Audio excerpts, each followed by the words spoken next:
Hello, hello, hello. How's everyone doing? It's great to see everyone here today this morning. Some real quick news. Miss Ray Ray, she is moving. She's right now somewhere in Washington State on the way to Illinois. So we travel safe, Ray Ray, and we will definitely keep you guys informed how the move is going as she lets me know. Second, unfortunately, Batty can't be here neither because she was called into work. So it's going to be just right now me and CCW, but that's gonna make it very some interesting storytelling. So let's say see who all is here. So we got David E. Persons. David, check your email. I sent you something. And Ray is in chat, so she is going to try to listen to the show. So she is at least with us. CyberAx, good. It's great to see you, sir. Miss Casey, is always a pleasure to have you on the show. And Fraud Trifolies, Hezekiah. Hey, sir, if you would please check your email as well. And cool clear words in chats as well. And hey, Mr. Thomas, how are you doing, sir? It's great to see everyone that has came in. And but let's first bring up on stage. Cool clear water. Hello, how you doing, sir?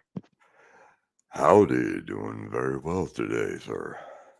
That is great. That story that we just did a premiere on. I hope everyone had an opportunity to watch it. Uh, that story caught me off guard. I'm reading along, and my first thoughts were Solomon was not human. He was an alien. Well, he was an alien, but on another planet.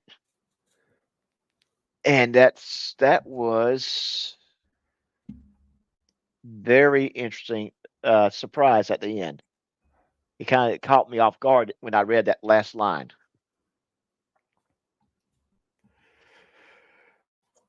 That one was a lot of fun writing that for Hannah.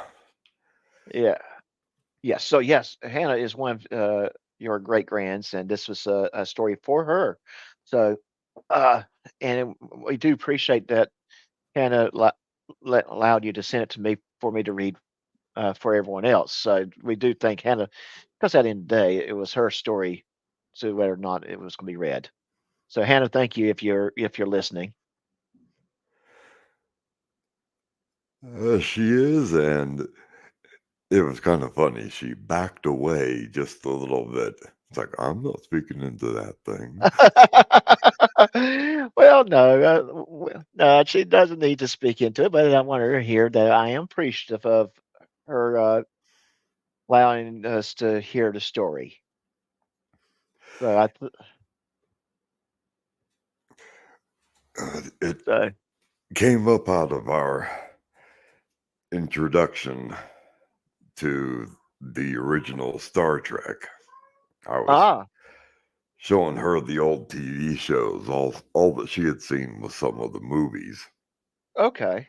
So you showed her the original Star Trek series with William Shatner as James T. Kirk and and Leonard Nimoy as Nimoy Mr. Spock. and Yep, yeah. Oh, James Doohan, uh-huh. all the Oh, yes. greats. Yes. Definitely all the greats.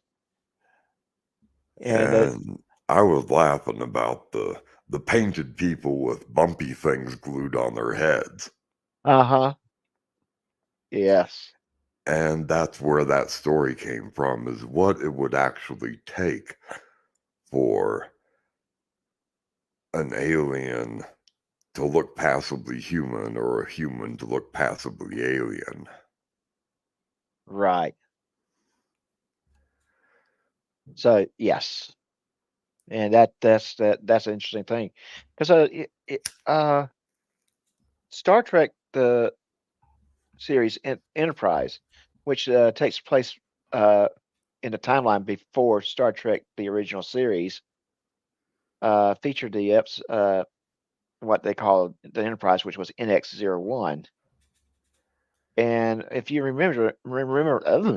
Jason Gutterman, if you remember in the Star Trek original series, Klingons look more human than what the movies portrayed them look. And in the most recently, the Star Trek Discovery changed it looks even more. Uh, Oh, much more. yeah, much more.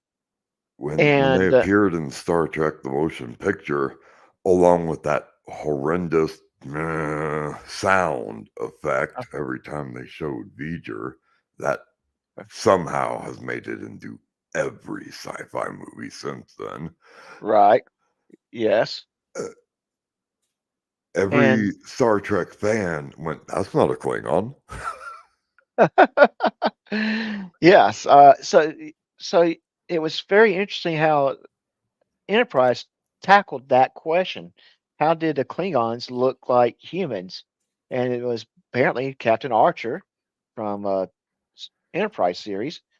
DNA got mixed in with Klingons DNA to help fight a plague that would totally wipe out the Klingon race. So for a few generations, there were a lot of them that looked more humanoid, more human than Klingon. So that was very interesting way that they did that. Uh, Very interesting. I haven't seen or heard that series. okay, so yes, it was out maybe early 2000s. Scott Bakula played Captain Archer, and it was actually on a network called UPN, which has now been had merged into its WB and then changed to CCW.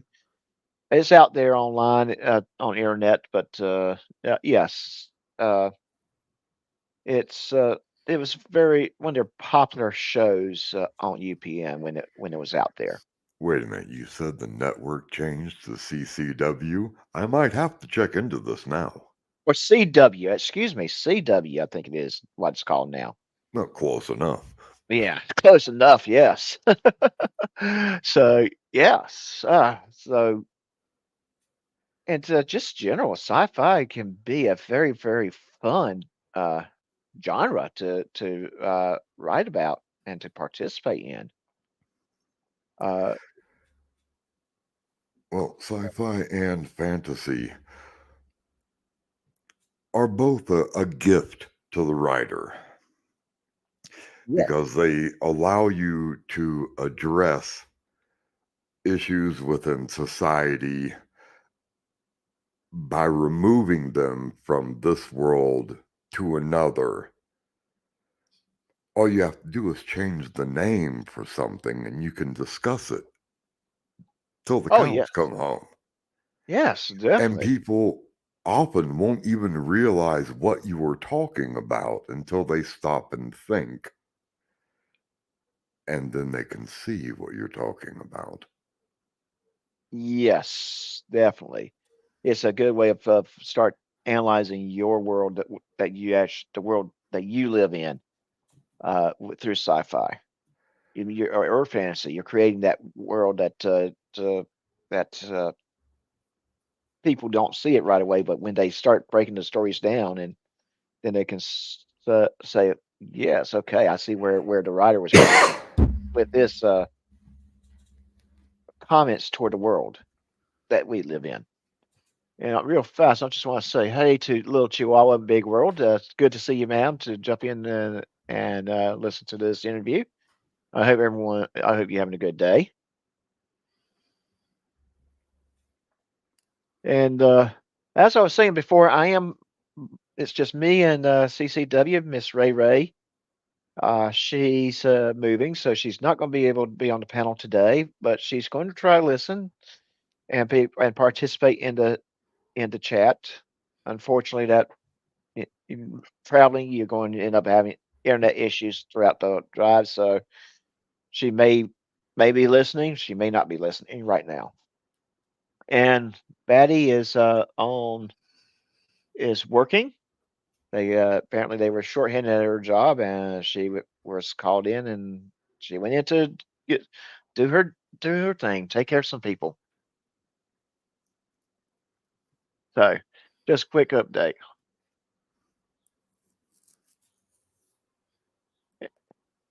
And Hez, I did send you an email if you wanted with the link if you want to jump in, because I do think you would have a lot that you can also add to this discussion as well.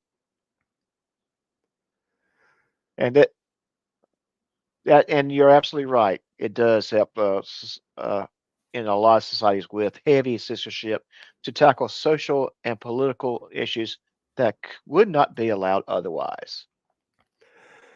Yep, my reader just clicked down to that section of the chat.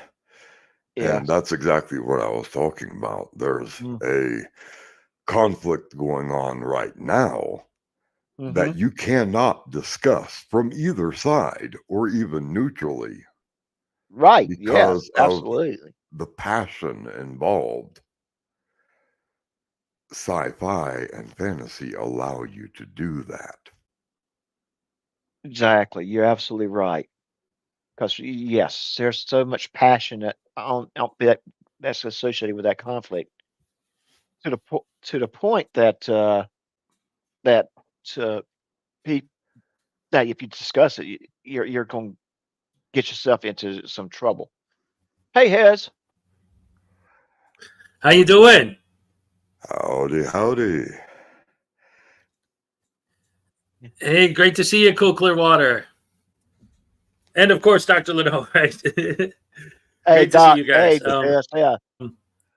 And Stefan in here. And yes, Stefan, you're absolutely right. He sounds a little lot like Sam Elliott. So, Great voice, great voice. yes, definitely. So, we did have a little bit of scare earlier this week. But CCW had a little health scare, and all I'm going to say is, obviously, he Right. is much better. He's much stronger. So it's great to have him here with us. So, so Yes, CCW, absolutely. yeah, CCW, I am so happy that you're doing well. Well, and all I can say about the health scare is I wasn't there for it. Yes, I guess that's a good way of putting it.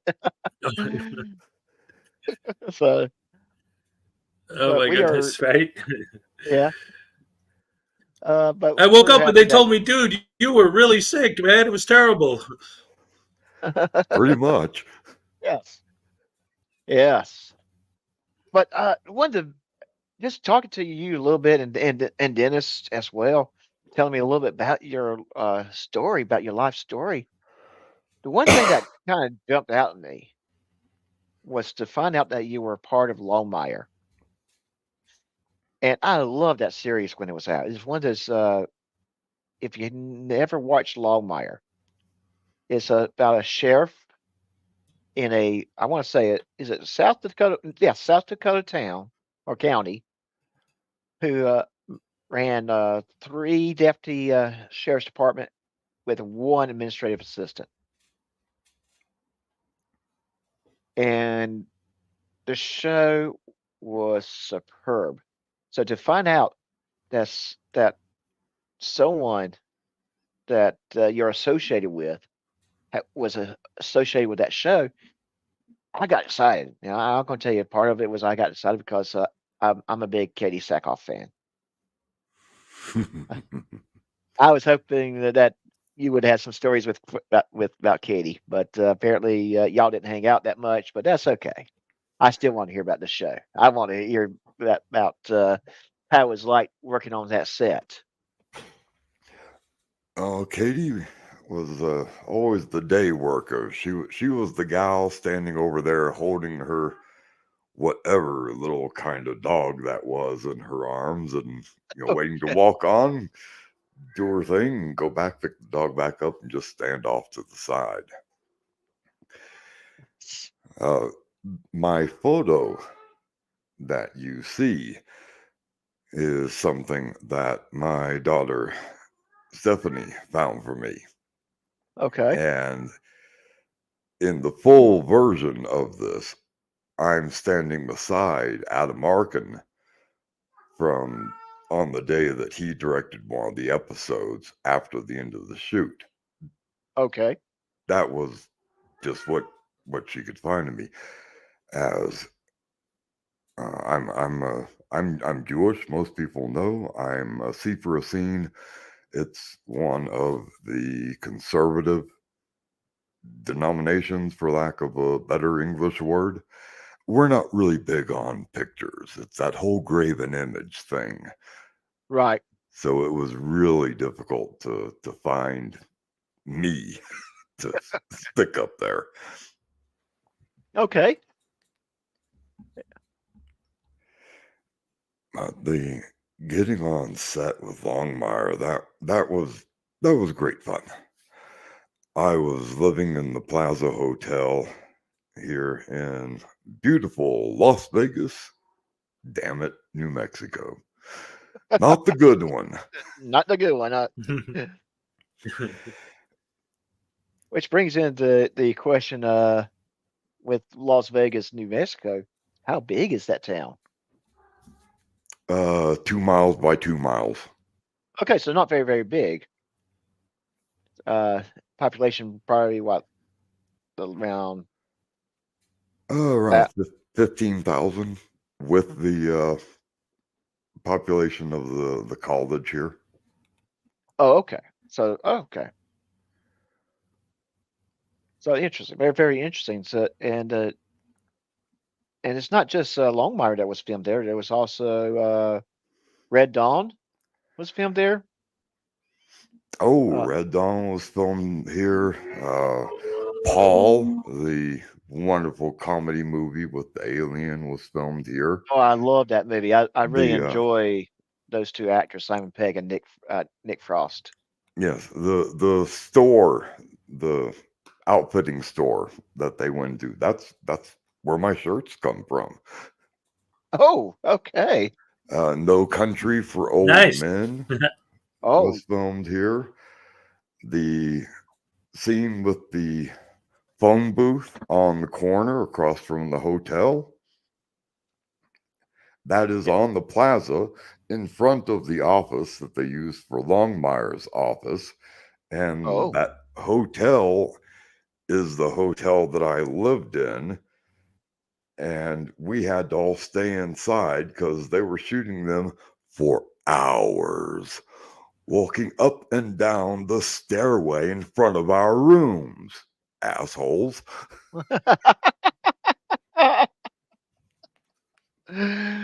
oh. And, it sounds like the Las Vegas is a very big movie type town now. That is about all that the city has going for it now. Very, very. That is very interesting. It's very interesting how movie producers had moved away from California, from Hollywood itself, and started to come that over toward New Mexico. It's not in, and I don't know if it's just Las Vegas, but or there are other communities that they're filming in New Mexico. A few. There's a big studio in Albuquerque and a smaller sound studio in Santa Fe. Right. But as far as a central location for a lot of the shoots, Las Vegas seems to really be it for a cityscape. And it might be because there are probably hundreds of historical register buildings Oh, okay. within the city limits. So no matter what kind of weird, quirky setting you want, you can knock on someone's door and say, "Hey, can we film in here? Because damn." Okay. Yeah, I can see that. I can, yes, with that many registered buildings, historically registered buildings, I can see producers and directors would want to film those buildings. Stefan, I'm assuming you're talking about the Red Dawn reference. And he asked are we talking about the original or the most recent one that came out? And I Yes, guess, the original one. okay, the original one. Okay. The one where they had British machine guns and they were telling them that's what the Russians were carrying to invade. That one? Yeah. Yeah. Right. That one. That Just yes. a little bit of a prop failure. That You know. could actually make for a good subject for an episode is, things that movies got like absolutely wrong, like historically inaccurate, like not Right. just a little thing, but something big like that, like completely wrong. Oh yes, definitely. Well, That would British be rifles were available in mass after the end of WWII. So they show up, especially the older ones, in a lot of films where they shouldn't be. The Mexican army in the Alamo with John Wayne is armed with British rifles. Right. And yeah, and I don't think they had Lee Enfield's in the 1840s. I want to say that was when Alamo occurred. 1840s off the top of my head. I might be wrong. Correct me if I am, but Close enough. yeah. Oh wow, Stefan's sitting there. He's googling this stuff, and he's saying, "Yeah, over That's awesome. 900 registered buildings." Yes. So, and that is very interesting because you did have an interesting story about while they were filming Red Dawn.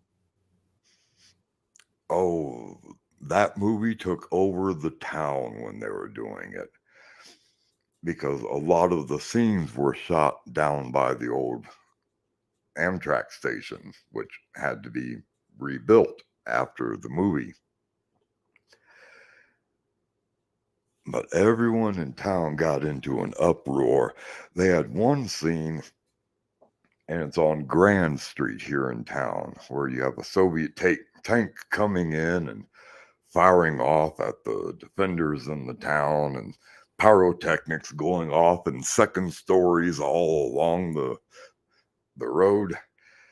And at the corner of Grand and Lexington sits what at the time was called the Sportsman's Club, just, a bar.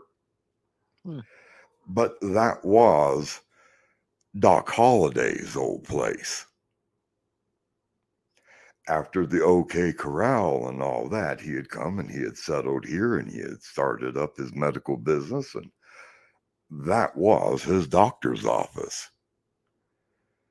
And when they fired off the cannon on that tank and set off the pyrotechnics, well, old buildings are built with a ring of brick walls, and the roof is suspended in the middle.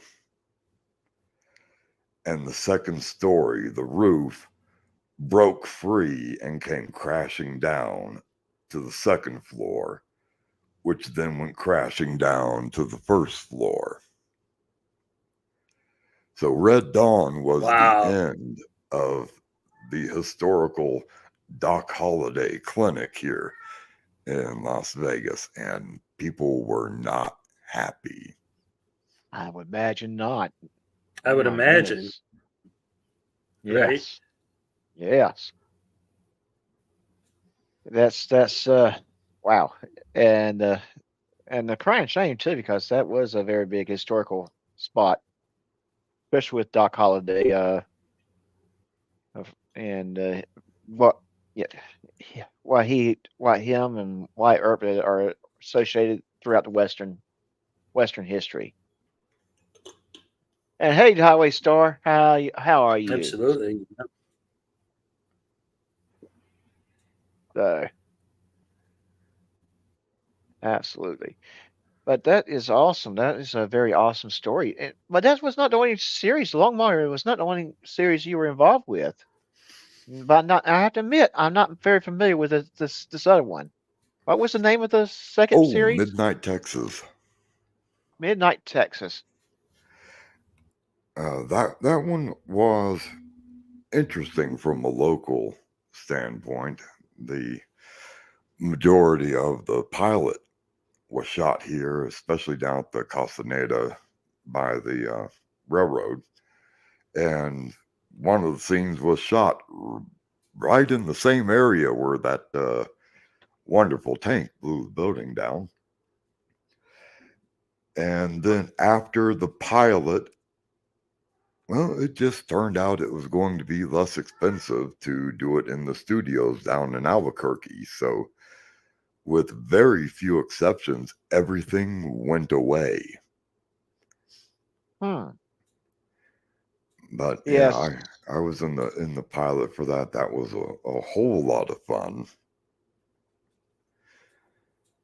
I'm pretty sure that pilot is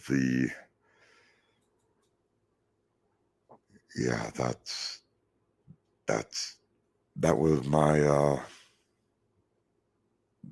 the last time I was seen walking. Okay. Yes.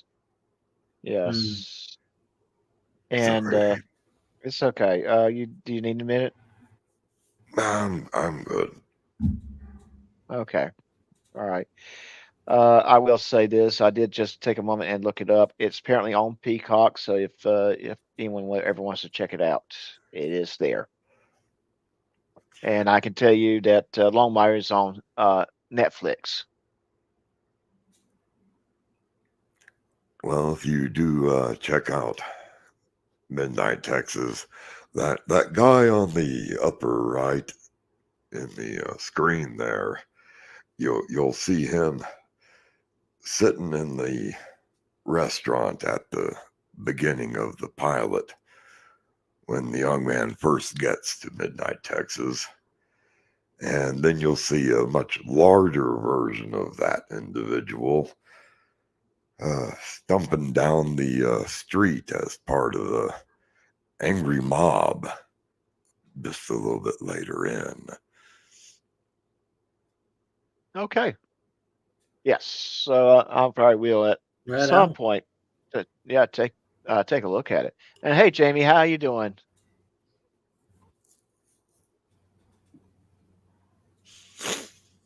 All right. So, but we're going to take just a moment here, and we'll get and jump into something else real quick. You can we talk about the story that you just wrote today? The bedtime story that I sent you for laughs? Yeah. Yes. Oh, sure. Yeah. So I plan to do the read for that story in 2 weeks. I know you're going to read it to your grands tonight, so I'm not going to go into details. I don't want to spoil that for them. But can you tell us real quickly what it's about? Okay. It won't be too much of a spoil because they were, as kids do, peeping in while I was writing the thing. Oh, okay. But growing up, we would listen to the radio shows. Oh, yes. And the local radio, of course, didn't always have something current. So I grew up listening to everything from the Green Hornet to Mhm. Wasp Men on the Moon and Warriors from Atlantis and Buck Rogers. Yes. And Yes. so And, when and the image I'm getting right now is like from the Christmas. Gosh, now I'm drawing the Christmas Story, where Ralphie and his little brother are sitting laying down in front of the radio with their hands in their head in their hands, listening to Annie, and that's the imagery I'm getting. What you're describing. oh, exactly. And getting the decoder ring, and Yeah. read the secret message, and the secret is eat more Ovaltine. Yeah.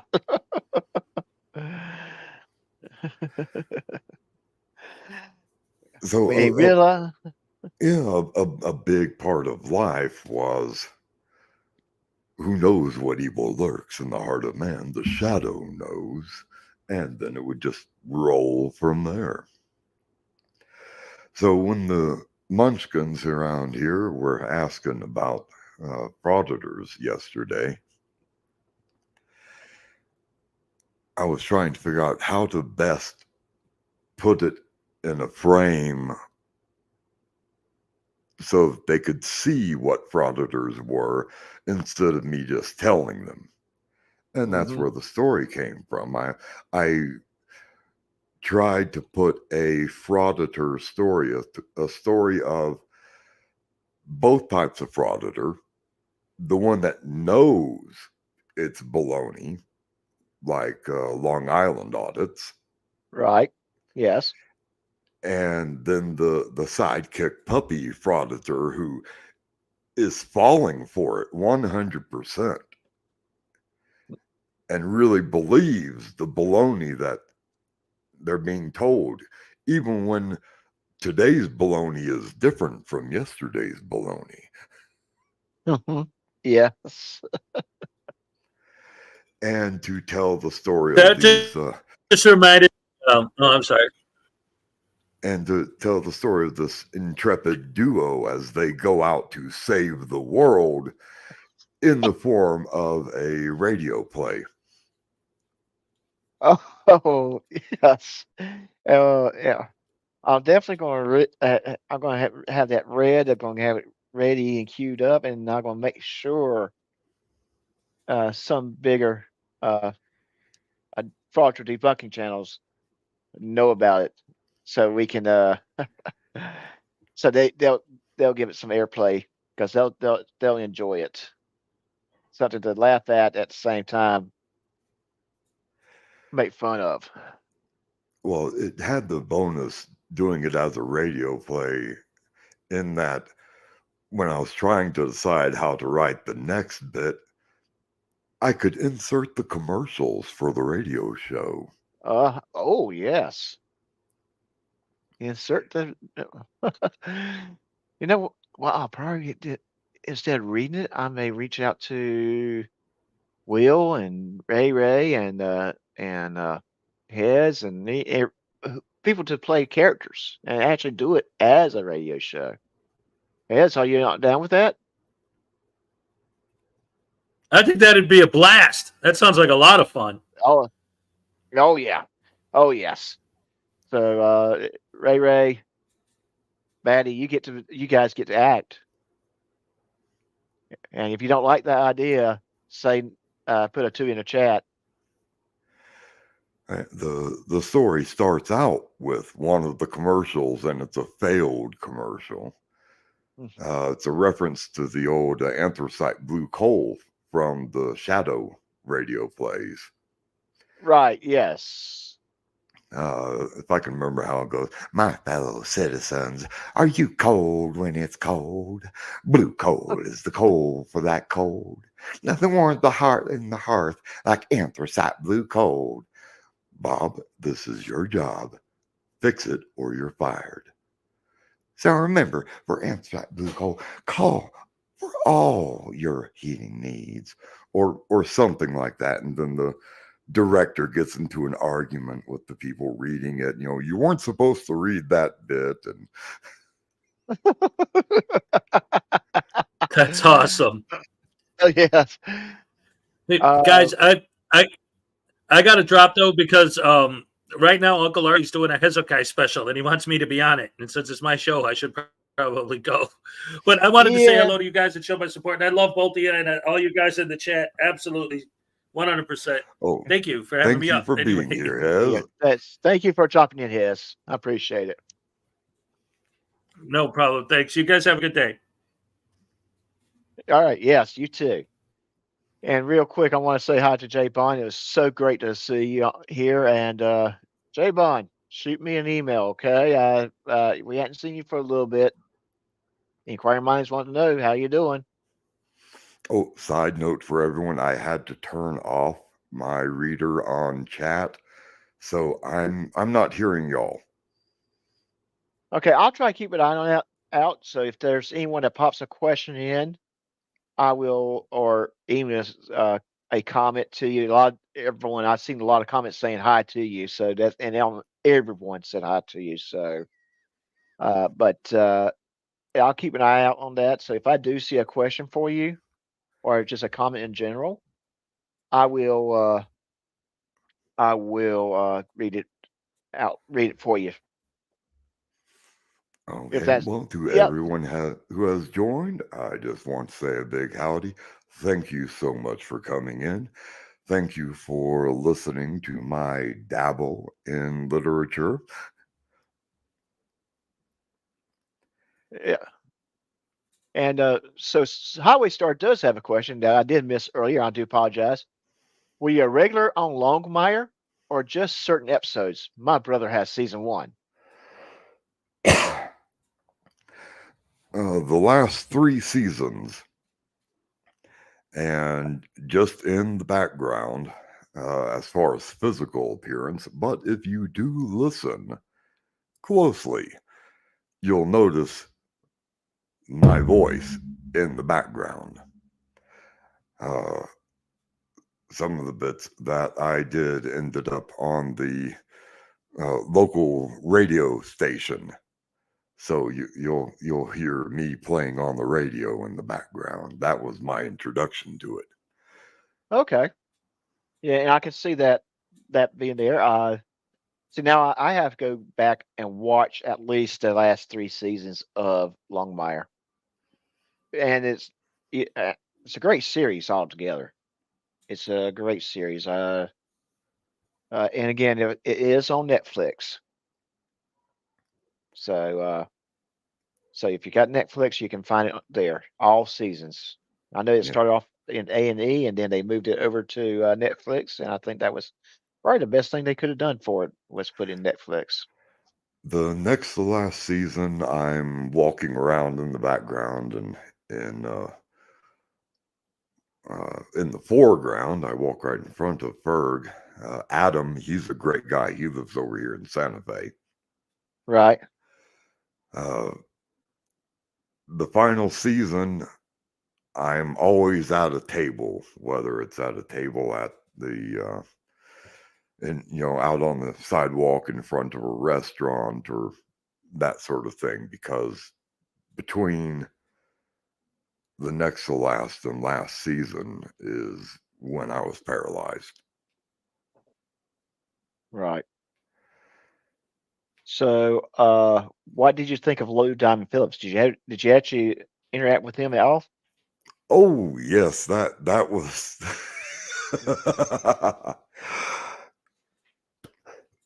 well, one, I didn't know who the man was. Oh, Not interesting. familiar at all. And I'd come down from my room and gone into the bar at the plaza. And he was sitting at the end of the bar waiting for his meal from the restaurant. And actually, I think that might have been the first day when the Longmire crew was rolling into town. And so, I bellied up to the bar, said howdy, and he said hello and asked him, are you tourist, or you staying here in the hotel? And he said, oh, I'm staying here in the hotel. We're doing this show here in town. I was thinking it was a theater show. Uh-huh. Okay. So I might have just plumb pissed him off because I didn't recognize him, to be honest. I think a lot of times the actors who are very, very popular may love it when the person either doesn't recognize them or just doesn't get too starstruck, in a sense that they can sit there and have a conversation with the person without feeling like like they're talking to a fan. Well, some can, but I do think I do think I pissed Mr. Phillips off. That same night is when I met Adam, and he walked around behind me and sat down on the other side of me at the bar. Okay, and just so everyone would know, Adam, what character did he play in the series? Deputy Ferg. Deputy Ferg, yes. Now, Deputy Ferg was the one that drove around in the Pontiac Trans Am. The big boy. The big boy, yes. Correct. And yes, he was in all 6 seasons, if I remember correctly. Yes. But Adam had come around. He sat down on the other side of me, and Adam and I had a wonderful evening. I really don't think Lou talked to me again that night. But Adam and I, there was a ball game on, a basketball game on the big screen there in the bar, and it was the Dallas Mavericks, and I can't remember who else. But I had just come up from the San Antonio area, and he had left Dallas. So we both hated the Mavericks, and that kind of bonded us. Okay. Well, yeah, sports usually does that, right? It's either going to bond you or it's going to make you two worse enemies. So,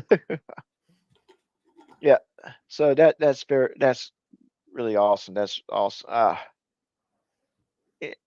It's like I said, the series itself, and I think Lieutenant Phillips and Kate Sackhoff were probably the two of the bigger actors, although they did not have the main role. No, I'll take that back. Oh my gosh, what's his name?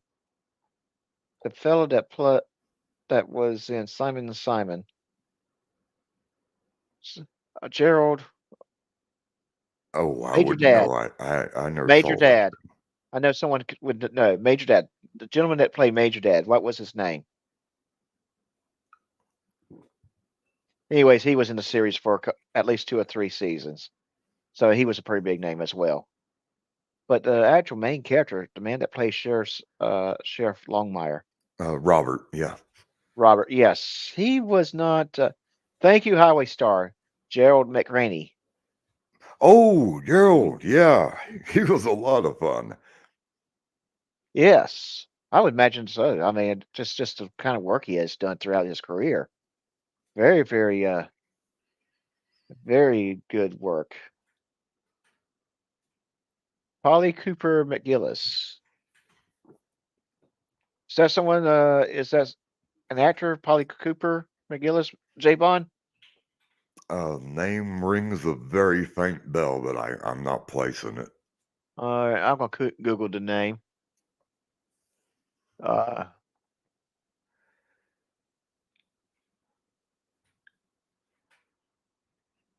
That's one good thing about Polly Cooper McGillis. Oh, okay. She was in Major Dad as well. Okay. Yeah, I hung around a lot with the crew more than the cast, other than Right. Robert and Adam, uh, still very good friends with a young lady named Carla, who was part of the props department. Oh, okay. Uh, we met because, uh, is that, I've got the patch on that, don't I? Sorry, I had to ask. In the photo, you'll see I have the eye patch. Right. Yes. And so the pair of glasses that I have is actually a glass, and it's not a pair. It's snapped off right past the nose piece. So it goes over one ear, goes to my nose, and then doesn't interfere with the eye patch. Okay. And she thought I'd broken my glasses on set. And we just hit it off. So Carla of the props department, that young lady is a whiz at going. She could go to a flea market and build Waterworld. Oh, wow. Wow. That She's and just, Waterworld was a very interesting movie in itself. yeah, just that type of person. Oh, you need this? I got that. And she would, scurry off and come back 30 minutes later with whatever prop you needed. Wow. She knew her job. That's really good. That's real good. So the question I have to ask, and I know this one has nothing to do with anything you worked with, but the movie Rust that had that horrible incident that filming took place in New Mexico. Was that anywhere near Las Vegas? Oh yes. Half of the Okay. staff and crew were staying in the hotels, including the plaza around Oh, here. And my friend Carla was one of the props managers on that set when that right. went down. Oh wow. Yeah, that was a horrible incident. I got my opinions on it, but they're just opinions, so I will not state them. All I know is that that was uh, that was awful. That's all I can say. Oh, it was entirely awful. And may I state my opinions on Yes, that? you yes you may. Yes, you may. You may state your opinion. uh, Having spoken with Carla and having worked with much of the crew that was there, Uh-huh. there are a lot of steps to go through before a firearm gets in an actor's hand on a set. Right. A whole lot of steps. And it is checked at every step along the way. Checked, verified, signed off on. Do you agree with this? Yes, I agree with this. It's handed to the next person and so on. Right.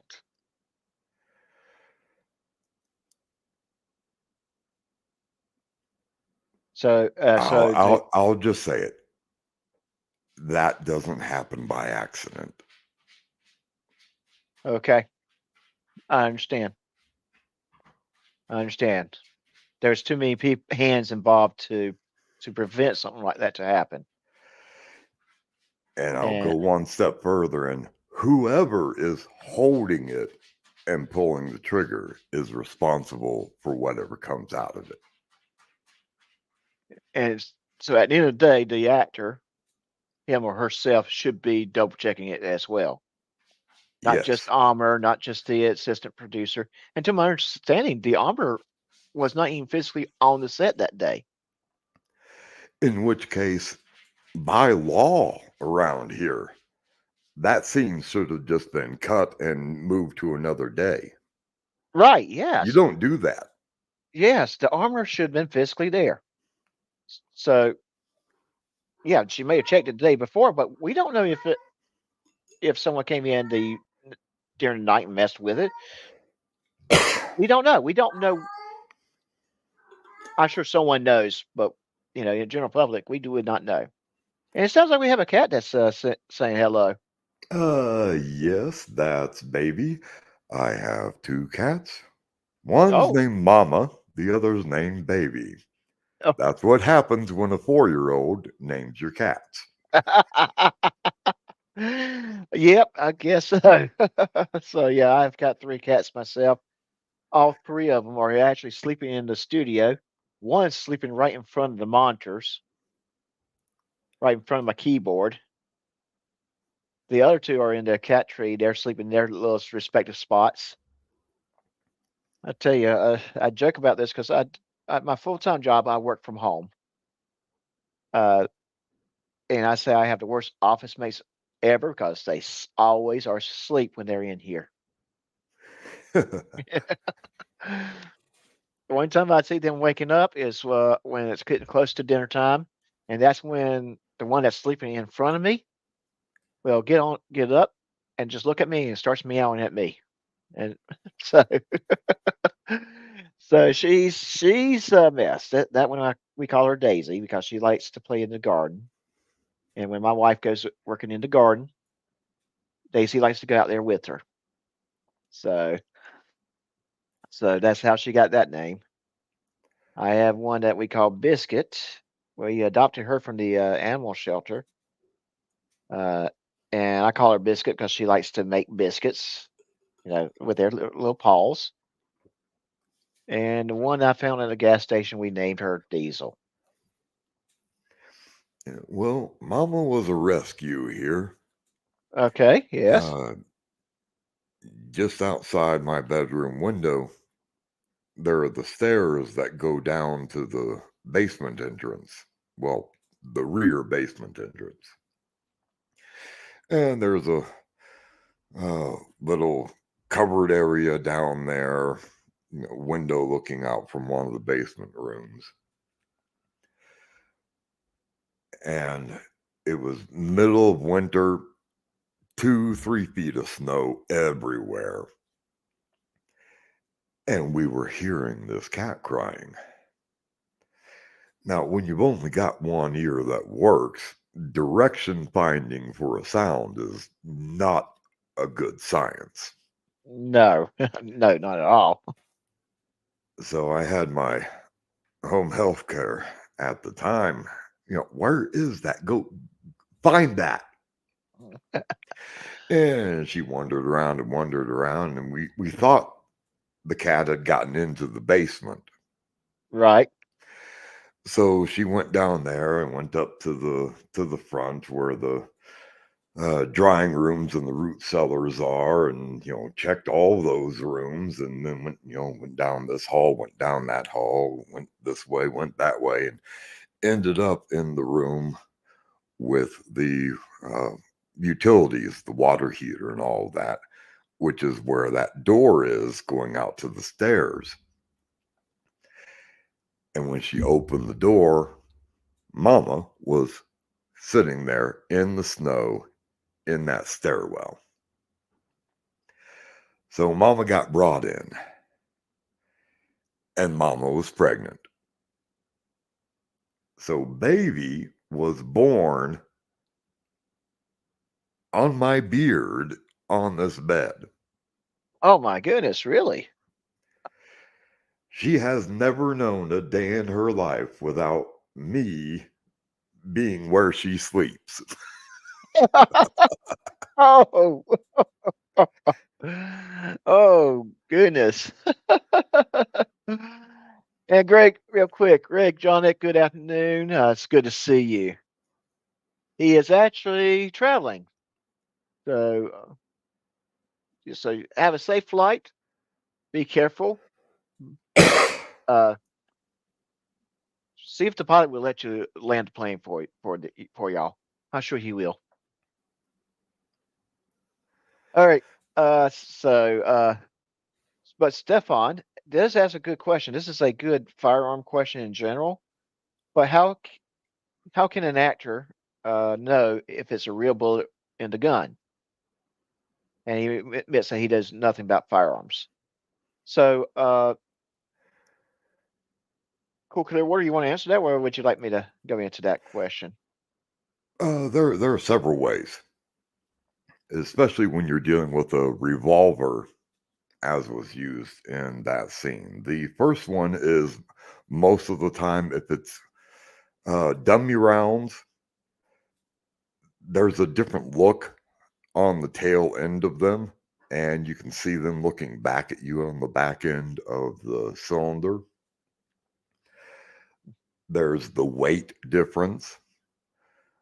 Dummy rounds and blanks are much, much lighter than real rounds, so the heft of the firearm will be different. And if you're an actor in films of that sort, you have held more than enough firearms in your hand. Mhm. Oh, definitely, definitely. Uh,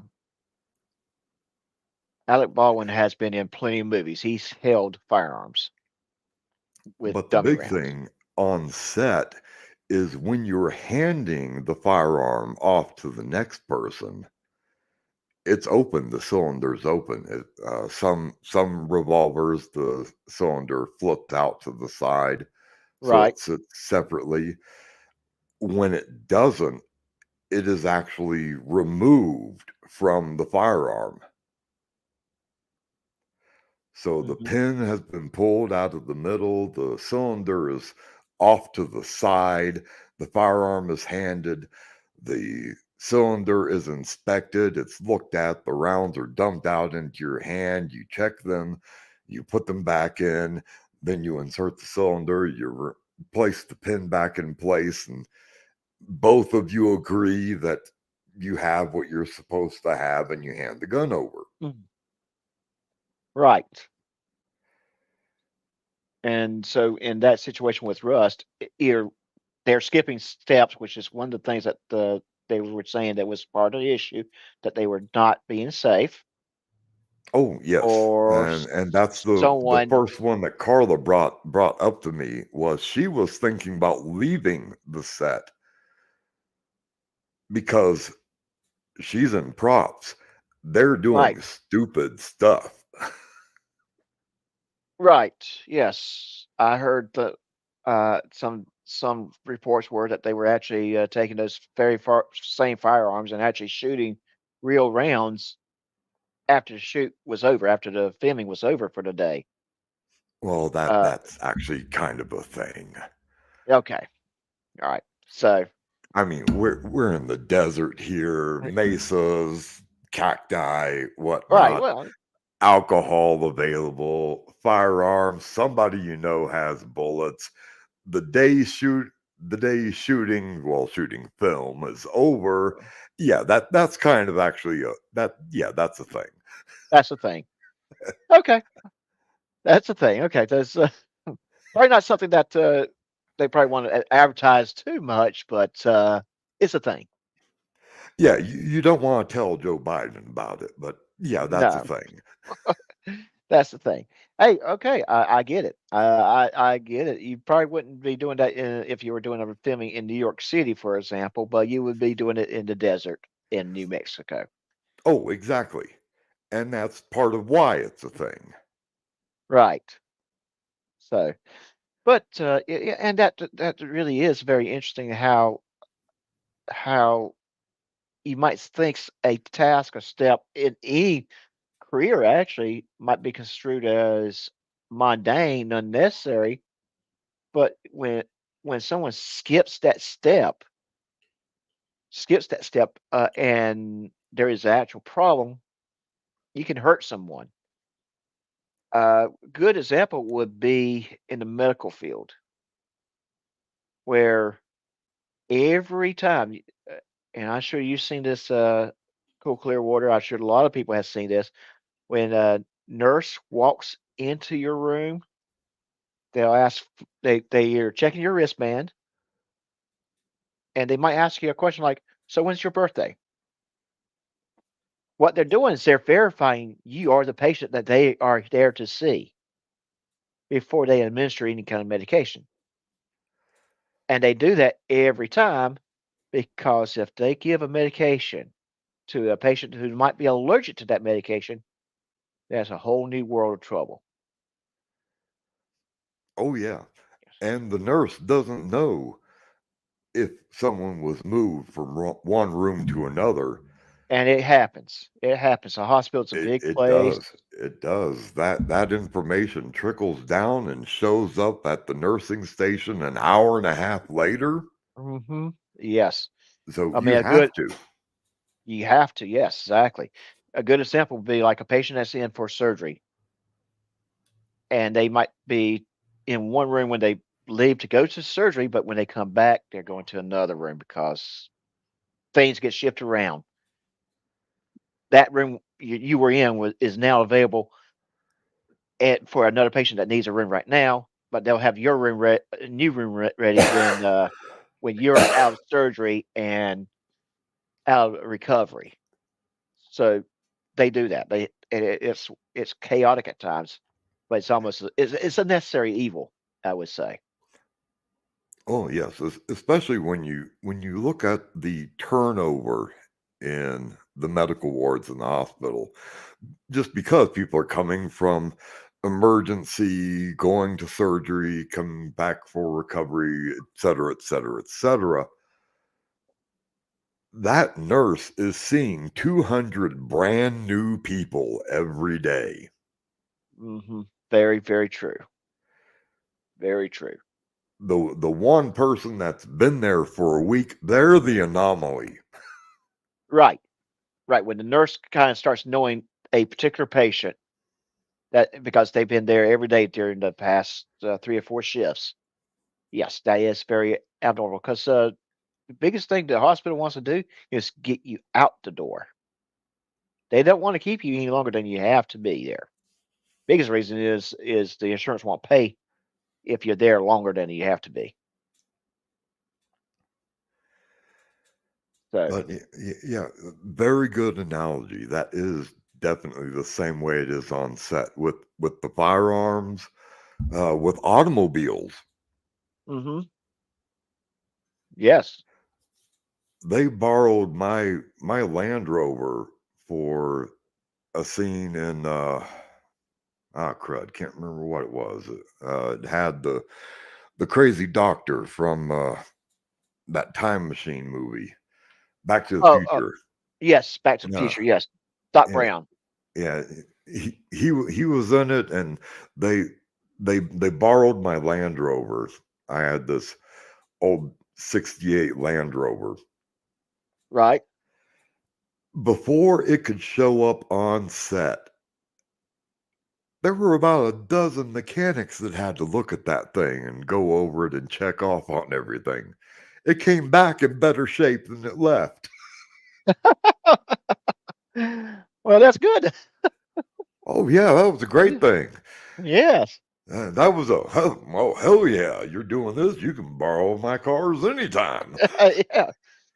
Well, we had to put 4 new tires on them because the other ones looked like they might need to be replaced. We we didn't want to take a chance. Okay, great, thank you. Exactly. New belts. Monkeyed with the timing. Whatnot. Cleaned up a clatter that made it sound a bit like a sewing machine.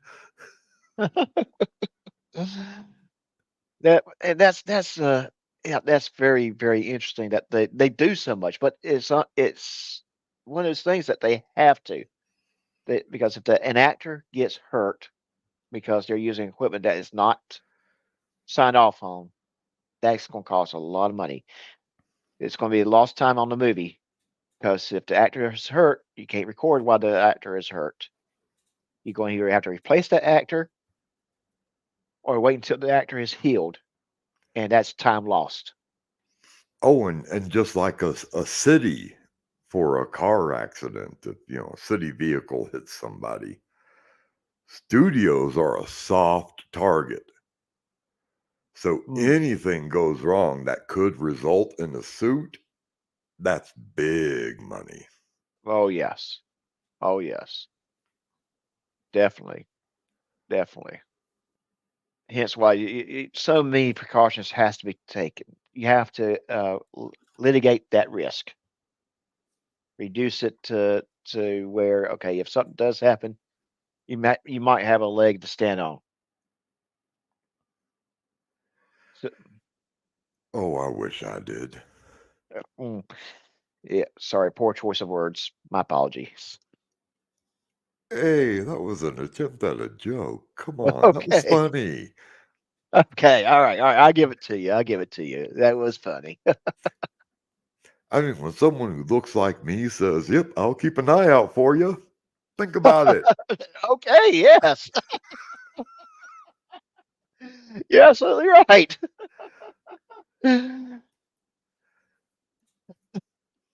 Now, you told me that you actually had some stuff published at one time.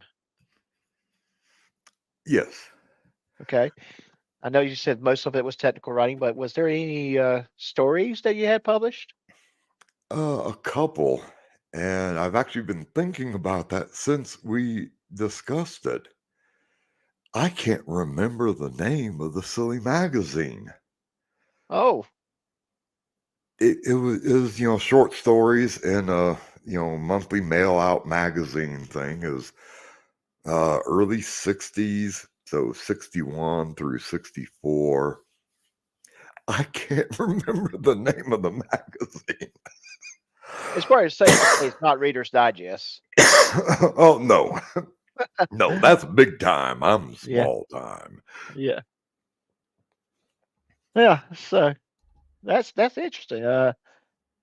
But it was amazing adventures, something like that.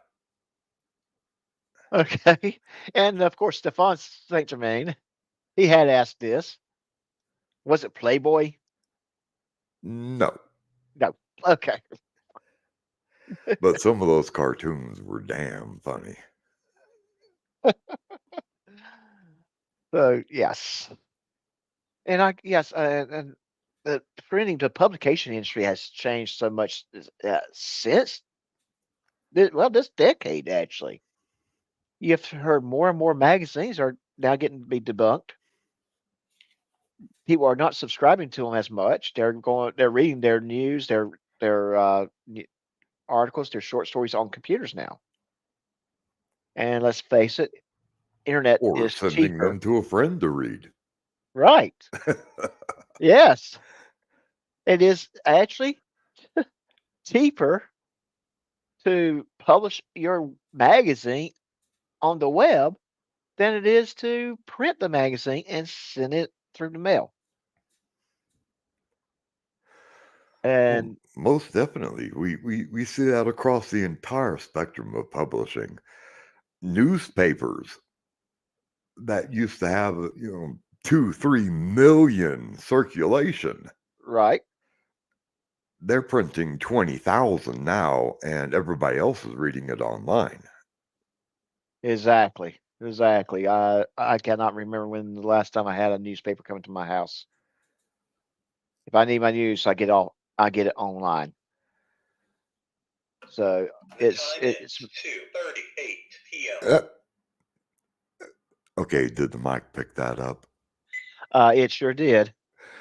That was Mama stepping on my clock. Oh,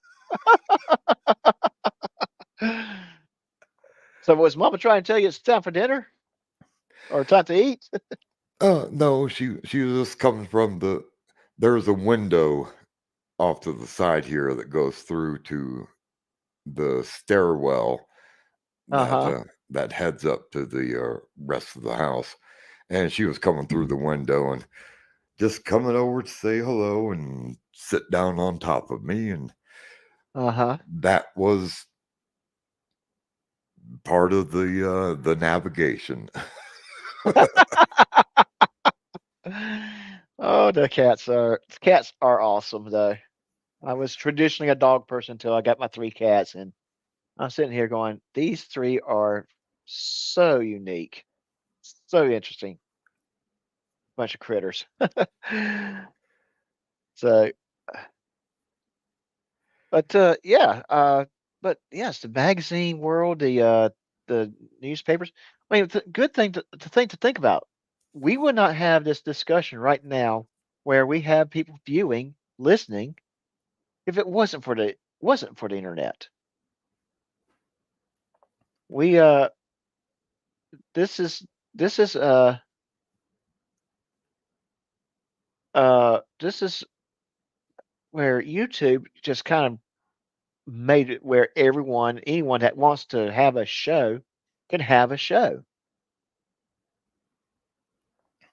Well, working on it, but heck, it took me a year and a half to get the microphone going. Thanks, and I wouldn't be talking to you if it weren't thanks to you. Well, yes, but yes, YouTube. Oh, it's amazing how technology has changed our world and has changed for the good and bad. And and that sounds like baby. Was that baby? Yes, that was. Yeah. It's just amazing how things have been affected and changed. Some of it for the better, some of it for the worse. You know, just my opinion on that. So David E. Persons, and I just want to say David E. People because persons is people is plural for person. David, I just have to point that out. Yes, how dare you get your name wrong? Yeah, David, you got to get your name right. It's David E. People, not persons. What? So he wants to know what is your opinion of Mad Magazine? Oh, that was hilarious. I did prefer Cracked. Oh yeah, yes, I remember Cracked magazine, not But not the street drug, but the magazine. yes, but Mad Magazine was the best tool I ever had for getting a particular one of my sons to read.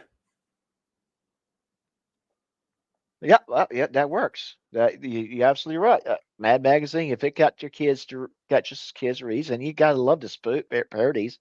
I remember reading one where they were making fun of Rambo. Well, they were making fun of Rambo and WWF at the time, World Wrestling Federation, and that was pretty funny one. I can't remember all the details, but I do remember it was funny. Well, we started getting Mad Magazine at the house when my youngest son was entering into high school, and he was behind in his reading. Hmm. And the first edition, I wasn't so sure about it, so I flipped through the thing before turning it over. But a colleague at work had said, if he's going to read anything, he'll read this. And yes, we did joke about Playboy, and no, I wasn't going to go there.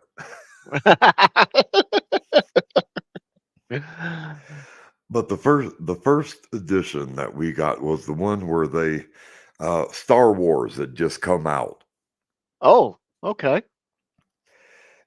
and one of the stories in that edition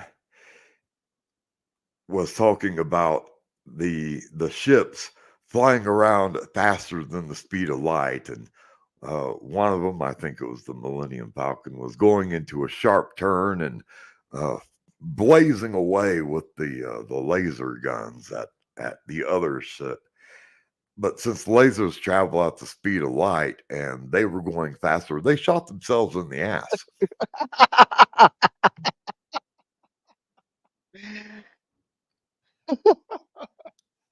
I gotta go see if I can find that one somewhere. I'm sure I can find a digital copy somewhere. That And that was enough to let me know that, oh, yeah, he'll read this. Here you go, boy. Oh yeah, but hey, it works because when I was a kid, it was comic books. I enjoyed my comic books, in particular Marvel. I was a Marvel fan over DC. Uh, in particular, Yeah, GI Joe was what I was reading. Harvey and Archie were the comic book companies that were available in the area where I grew up. So I had Archie and Veronica and that whole high school teenage thing. And then, Wendy the Good Witch and Casper the Ghost and the whole Harvey Toons crew in the comic books. I don't think I saw a superhero till I was in my 20s. Oh, okay. So you probably never read any of the Superman comics or Spider-Man or anyone like that. Well, man, there's baby again. She's got that distinct meow. It does sound like she's saying hello. And she is. She's when you hear her saying that phrase, she's asking to be picked up, stepping in front of the girls. And we Ah, do still have an audience here. oh, we do. Okay. Yes. The three amigas. The three amigos, their mother, their Jean, their cousin, Vicky, Uh-huh. and I know there's someone else around there, but I can't turn quite far enough. But got the chairs drug in from the dining room to enjoy the show. Oh, well, glad. It's a pleasure. I'm hoping that they're enjoying this interview. Well, I think they're just watching and listening to me because so we don't get that echo thing going on. Everything you're Right. muted. I've got an Well, hey, earpiece that's probably a in. good thing. Well, that's probably a good thing for them. They don't have to listen to my horrible voice. So, and yeah, that's kind of how I operate too. To keep from having the echo, I use a headset while I'm working, so someone who might be in the house would not hear your end of the conversation. And I have to do that because, like I said, there's that echo. You're going to have the echo. It does happen. Oh, the echo just triples it around here. Uh-huh. As most folk know, I'm nearly blind, Right. so I can't see the screen. And I've got a reader that I usually have on that goes through the chat and reads one chat after the other. When the chat goes too fast, it scrolls off the top and the reader has to skip to the next one, and that can get quite humorous sometimes. Oh, I can imagine. Okay. Yes. And there was something that Ray said one time on one of the live streams I was on, and that was that when someone types in all caps, it actually messes with the reader a little bit. Oh, more than a little bit. It slows down and it spells things out. Okay. All right. So okay. So for story time, it would say Dr. Nose STORYTIME.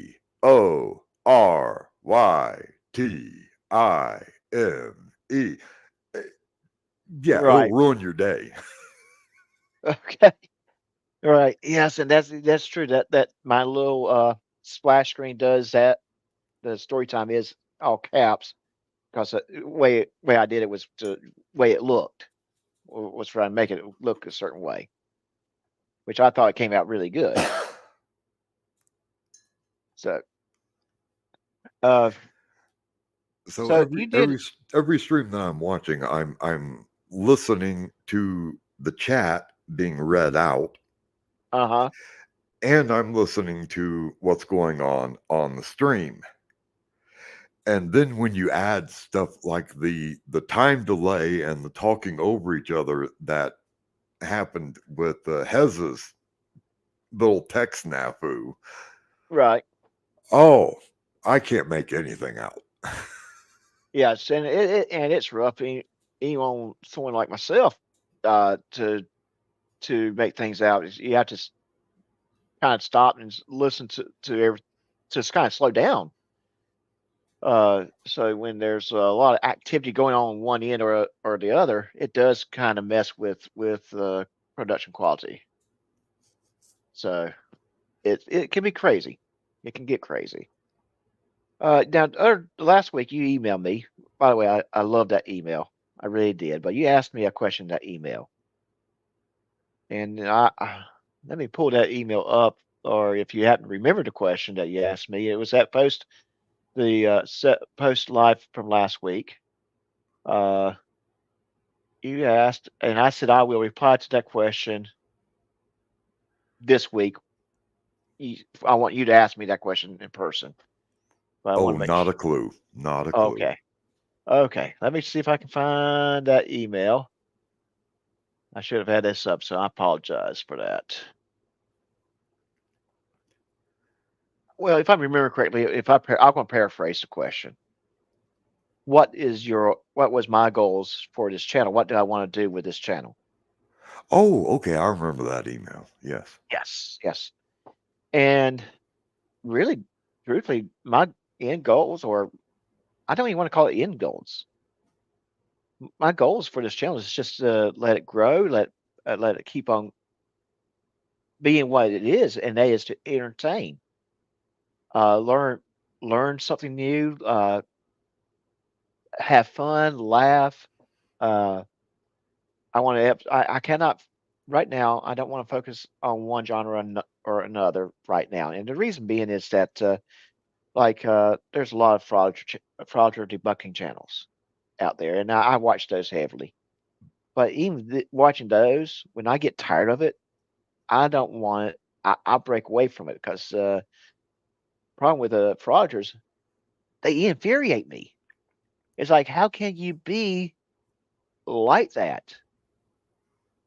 How can you have lived so long being that stupid? And I cannot imagine myself sitting down and editing a 45-minute video where you have a good example. Oh my gosh, one of mine putting a video up that's 45 minutes long, and all he's doing is standing around.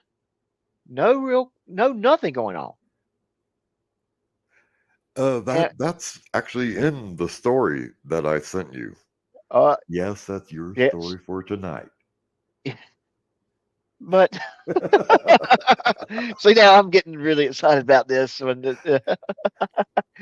I'm getting really excited about this, and you know what, Ray and Batty did not type a two in the chat, so they agreed to be in the show and doing that episode. Oh, if we have a cast, I'll write us a regular weekly radio play. Oh, we can get a cast. It would not take much. I've heard me and Will has talked about that in the past. We can have a cast. Oh, we Yes, can do this. yes, That we will can. be great fun. Oh yes, it can happen. It can happen. It's just getting everyone together where we can record it probably through StreamYard, uh, and then upload it as a video. Because we will want to add sound and that kind of stuff to it. So it has to be a little bit of production work to it. Oh yes, we absolutely have to have the dun dun dun with the squirrel from Wall Talk with Mike, and some of Yes. those little things thrown in there.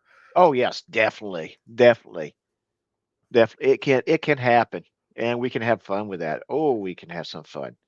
And if we can pull a little Chihuahua in, Oh yes, and Highway Star.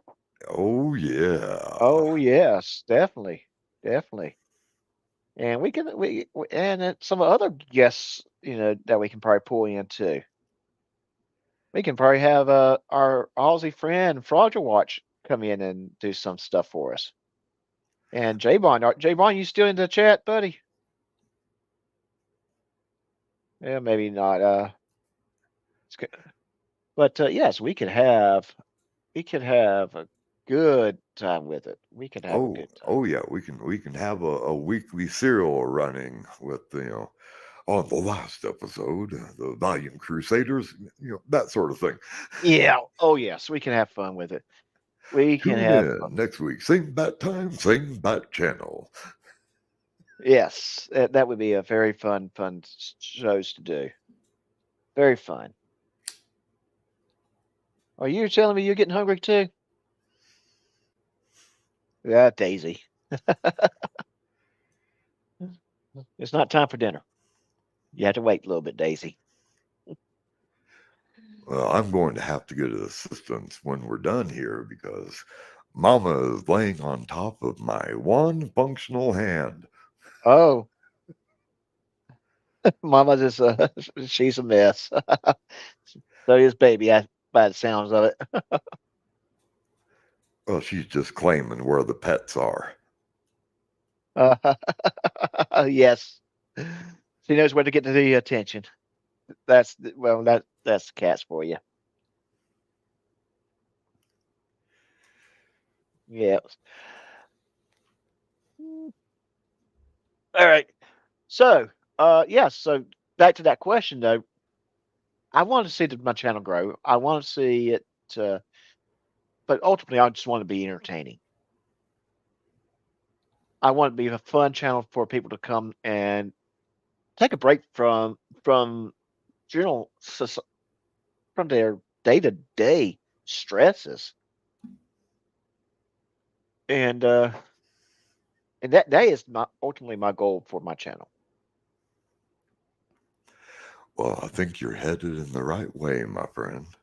Well, thank you very much. I do appreciate that, and it's been uh, it's been a blast.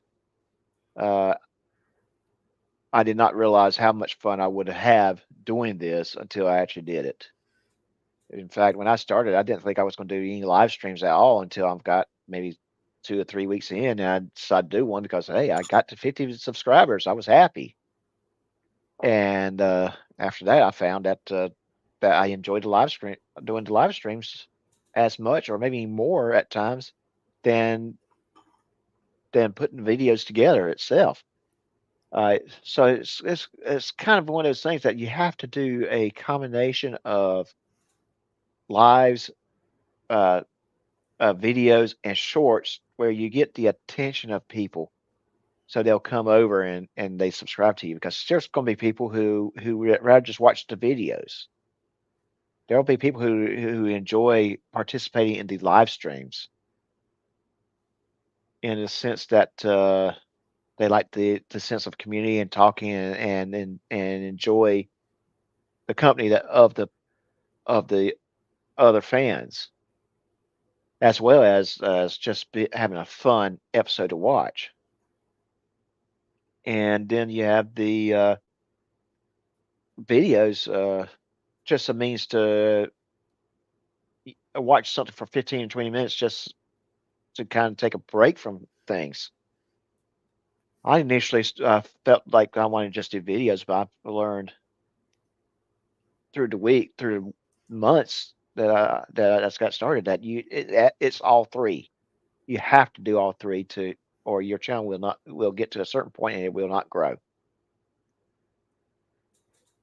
You have to find ways to attract people to you to want to watch.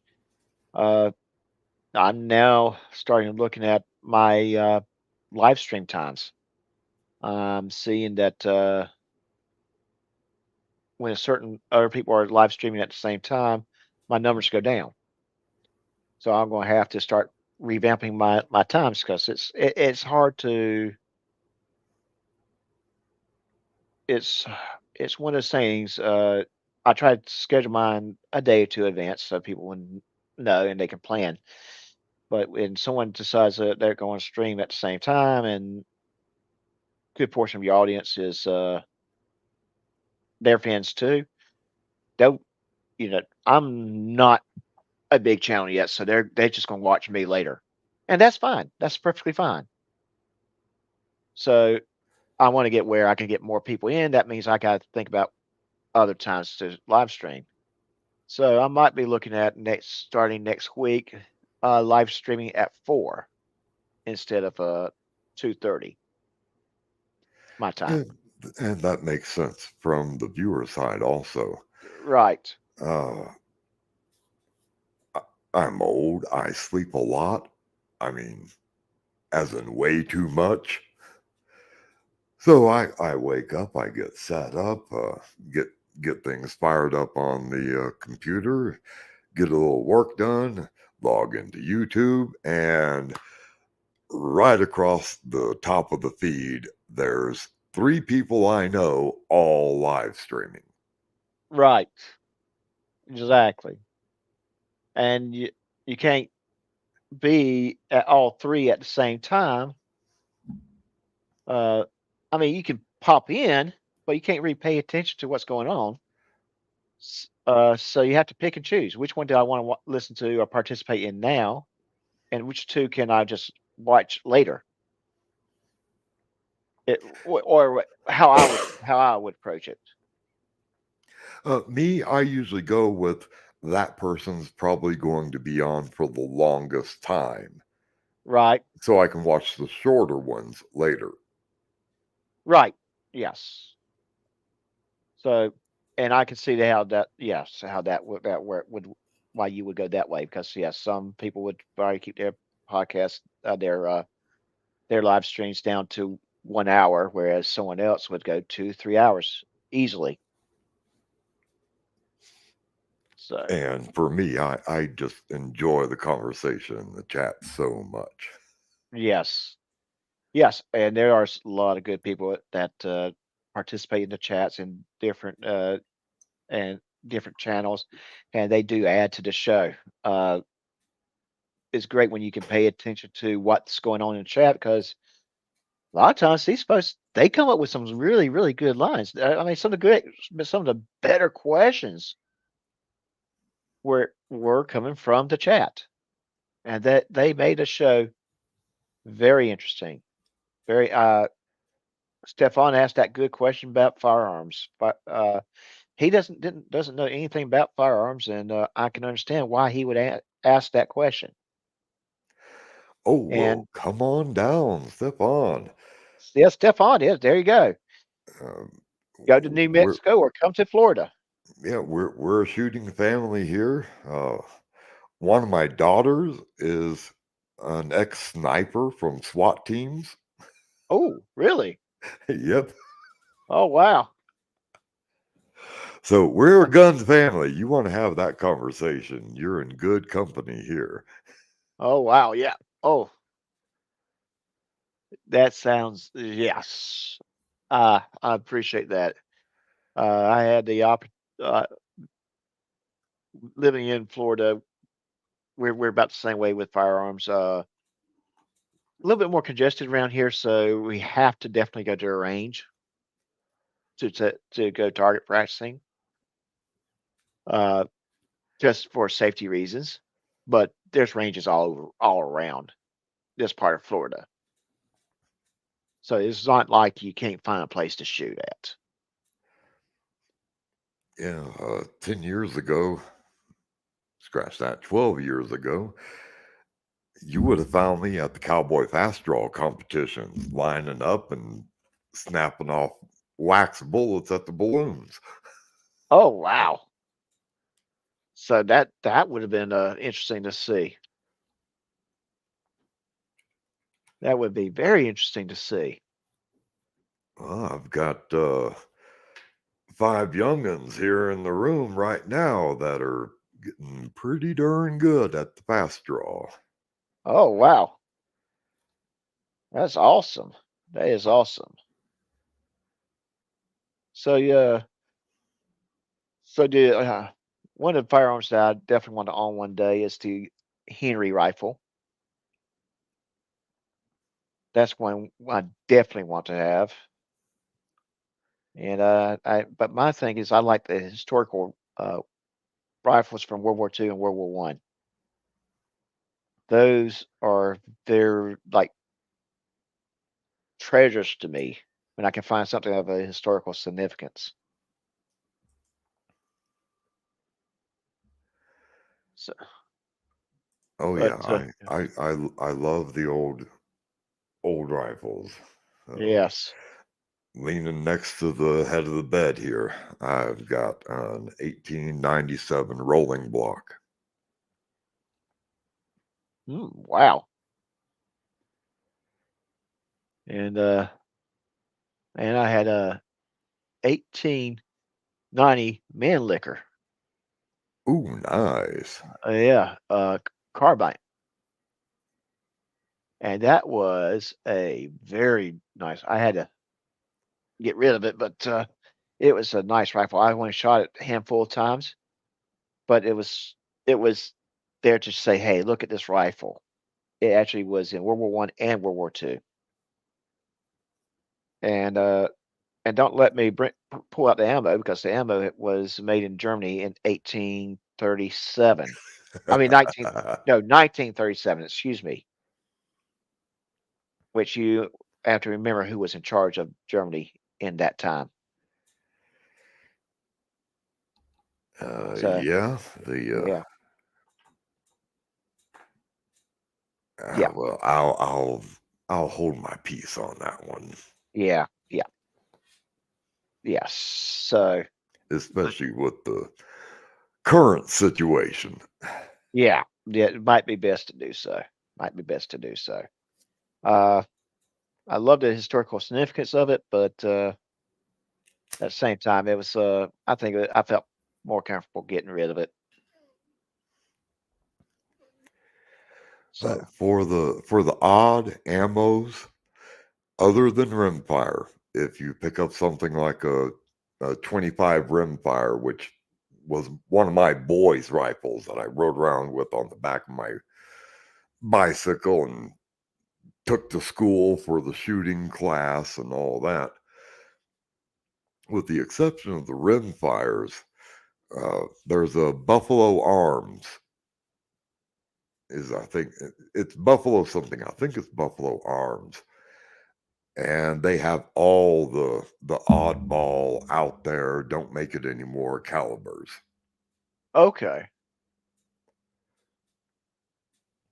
okay, yeah. That's just as hard to find ammo that because the firearm that used to that would fire it is no longer being made. Basically, type. Yes, no longer being mass manufactured. Uh, we get our 5.77 Snyder from them for the old Snyder rifle. We get the the government, 150, 190, 45s for Mhm. the old Springfields and trapdoors and whatnot. They carry all of that.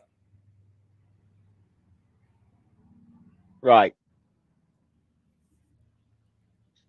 Okay. Yes. So yeah, I just kind of Googled them and saw what they have, and I'm like, oh, okay, that's very interesting. That's because yeah, some of these firearms they are hard to find their rounds for because they're like you said, like we said, the firearm is not being mass produced. Well, that, and if there's not a current firearm chambered in that, there's Right. no reason for the ammo company to make it. Correct. That is absolutely true. That is absolute. And let's face it, we probably seen a lot of different rounds, firearms just no longer being made. Be- Uh, certain rounds no longer being chambered because just events of the world. Uh, like one of the most popular rounds in the United States is the 223 uh, Oh yeah, the or the sissy rounds. yeah, yes, and then you eventually get up to the 308s, which is what was traditionally well that and seven. Oh gosh, I'm drawing a blank. The Ot 6 Springfield. Yes, the which those rounds were bigger and they could do more damage. But yes, it was very very interesting. When you firearms represent to me a lot of history. Uh, I mean, it's just the way the world is. What makes history happen? What's one of the big significant things in history? It's wars. Unfortunately, wars are hell, but it's historically. they happen, and firearms represent that in that sense. In a couple hundred years, there are people going to look at weapons like the AR-50, the M4, and say that represents a time period in the United States. The AK-47 represented a time period in Russia. So that's because firearms will change. Better firearms will come out. The weapons would get more precise, I would say. Not necessarily. We saw that between World War One and World War II. You went from very accurate long rifles, most of them bolt action, Right. to spray and pray. Yes, that's true. That's And true. the part of the mindset behind that was in World War One, you had country folk that were the bulk of the army. They knew how to shoot. Right. In World War II, the bulk of the army was city folk. Never held a gun before in their life. So you wanted to just get as much going that away as you could. Right. Well, yes, and the automatic weapon was actually being used more in World War II than it was in World War One. And the mindset had became where I know when I was in the service, our goal was to keep the enemy's heads down and let the guy with a grenade launcher lob the grenade, shoot the grenades into their little positions. That was the whole idea. You're not really were trying to hit anyone. You were just trying to shoot in that general directions. I'm just thinking that, well, if we start looking at things like, well, bombs from major difference between how we drop bombs now and the B-17. Now, don't get me wrong, the B-17 was ahead of its time with its with the scope that they used for targeting. The Norton. Yes. But it would not be able to drop a bomb and get it into an air conditioning shaft unless the bombardier was really, really lucky. Oh, yeah, you're not taking out the Death Star with B-17. Yeah. Whereas now you can literally pinpoint a target for a fighter jet that's going full speed to drop one bomb and hit that one little target and only causing the damage to that target without causing damage to a lot of different other structures. And that target can still be 20 miles away out of view over the horizon. Right. Yes. It's just amazing how all that has changed over the years. And so I'm going to go ahead and we're going to go ahead and start wrapping this show up. I think we had a very good discussion. I definitely would love to have you back on the show at some other in the future. Always happy to join you, my friend. Yes, that'd be awesome. And yes, and I'm going to reach out to everybody and talk to them about the idea of the radio show, Froliger radio show, if we will. I think, and I think we can do something with that. I think that would be fun. That can be fun.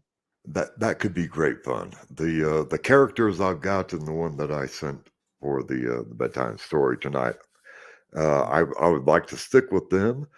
Yes. Basically, the adventures of Cameraman and Audit Boy. Oh yes, I know there's going to be people that's going to enjoy that. That's going to be a fun thing.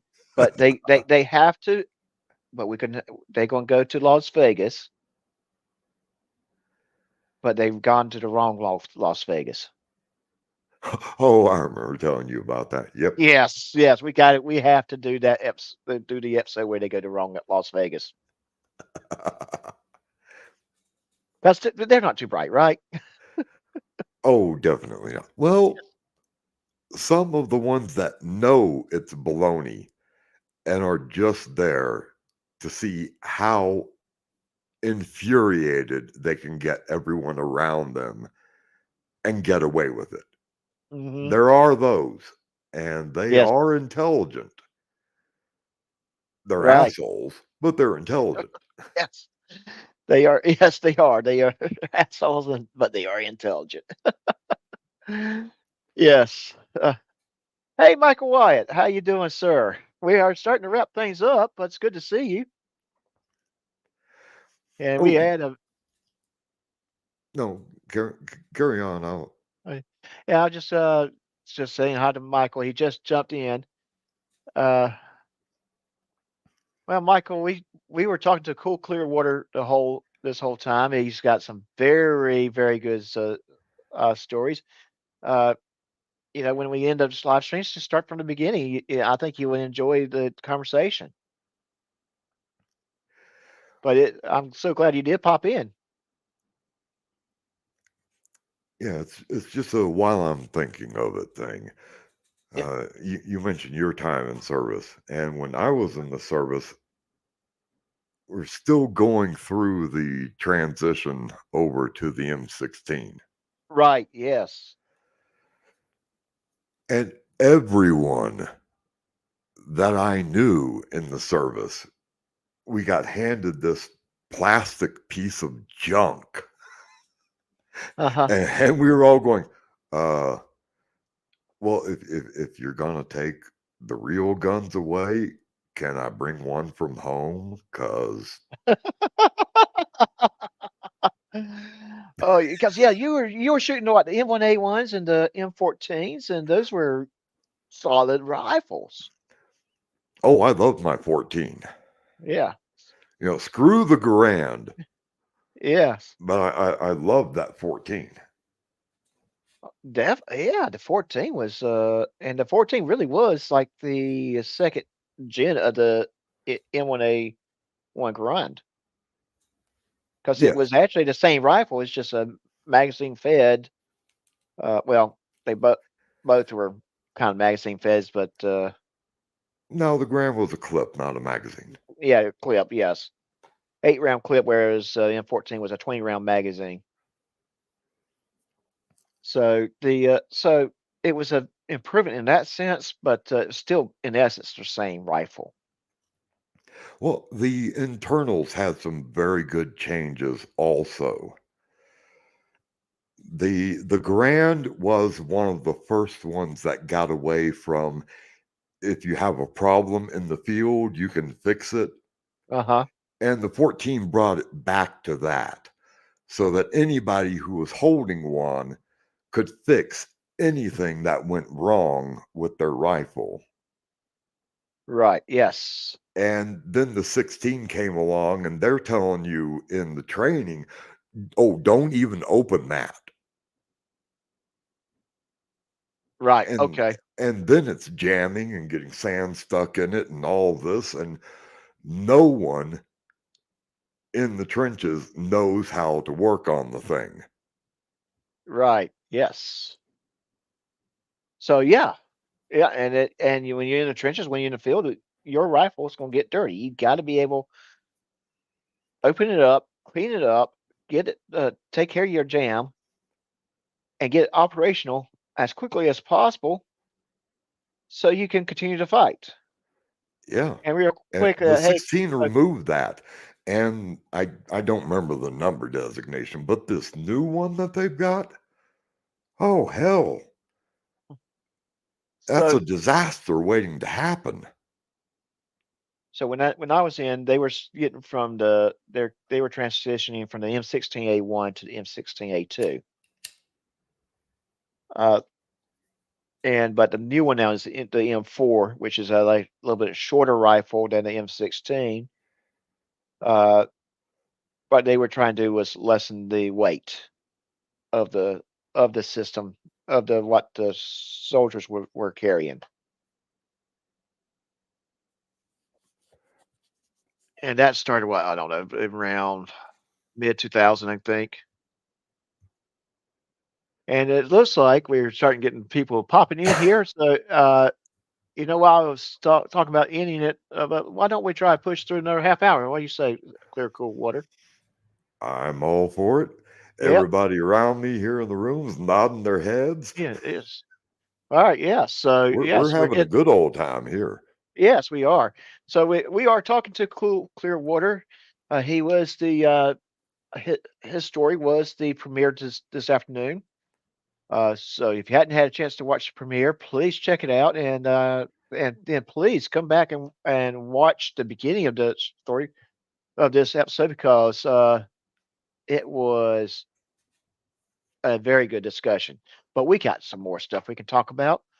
Anyone has any questions for Cool Clear Water? Hey, throw them up there, throw it on the chat, and we'll keep going. And okay, so regular live just ended, which I will actually watch that when this live ends. So anyone has any questions, throw it up there. We were right now talking about weapons in general because well, Cool Clearwater's a weapons guy. He's a guns guy. At what year were you in the service, if you don't mind me asking? Well, what year did you enter? Oh, having to go by how old I was. Went in 59. Okay, 59. Hey, Jeff But Clark, how you doing? I looked out, and Yes. I have no battle stories. I have no glory anything. Hmm. I don't even consider myself a veteran because I never saw anything more dangerous than a desk. Right. I was a radio guy, and Okay. I got in after Korea settled down, and I was in Korea, Right. and I got out before Vietnam kicked into gear. So Yes. I was right there in that sweet spot of nobody is shooting at me. I'm not going to have any great stories, but I'm going to be there. Right. And you did serve, which is which is a lot more than a lot of people can say in their. You signed your name to the dotted line. That's basically what I'm saying, which is a whole lot more than a lot of people can say. They did not. They did not choose. They did not. They chose not to sign their name to the dotted line. Me, I went Oh, in. I left school early, uh, took the equivalency test just so I could be in the Army. Okay. Or that's interesting. That is very interesting. I went in '91, so I went in right when the first Persian Gulf War was getting ramped up and getting started. And by the time I went to basic training, it was over. Uh, and then the rest of the time I actually served in the National Guard. So the rest of the time is 6 years of weekend drills and 2 weeks 2 weeks a year. And yes, I don't really like you. I don't have any real stories. Yeah, yeah, I did this, I did that. I was a medic. Uh, if anything, the only regret I have is I didn't go into active duty in lieu of a National Guard because at age 18, I really did not know what I wanted to do, and maybe I would have figured that out by age 22 if I actually was an active duty, either Army, Navy. I don't think I would have gone to Army if I was active duty. I would have probably gone Navy, but that's just it. So, uh, Do we have more people pouring in, or yes, yes, 'cause they're coming. I can So, tell that there's motion on the chat side of the screen. It just yeah. keeps scrolling on up. So basically, another channel has ended their live stream, and those folks are starting to pop in over here, and that's why I said we'll since they're popping in, let's keep going for a little bit more. I'm hoping that they'll come back and they'll watch the beginning because they missed a lot of good stuff. And there's good stuff that they can sit down and listen to and enjoy the conversation that we were having. And yeah, so they're coming in and they're starting to talk in the chat, saying things. And again, if you're coming in the chat and you have a question for Cool Clear Water, go ahead and post it up here. Uh, wait, I think touching base again about the little short story that I'm going to be reading in 2 weeks that you sent to me, and that the idea that we got to that would excite this crowd. Uh, Cool Clearwater has sent me a short story about cameraman and audit boy. So it's a frolic story that I'm going to read in 2 weeks, and we're going to actually make it into a radio show type thing. I just have to get hold of my cast. Oh, Which will I want to do the commercials. Yeah, you'll do the commercials. You definitely will do the commercials. So yes, we will have a radio program called Cameraman and Audit Boy. And for those in the chat, an example from the short that I just sent to our good friend here of the commercials. You have a break in the storyline, and over the radio you hear, Wild Will Hiccup has a jerky for you. If it is dead, dried, spiced, and hard to chew, you can find it at the Jerky Hut, located in scenic Dyatlov Pass since 1959. Come on down where don't ask, 'cause we won't tell has been the motto for our meat for over half a century. I love it. I love it. And you know what? I know a place that was known as the Jerky Hut.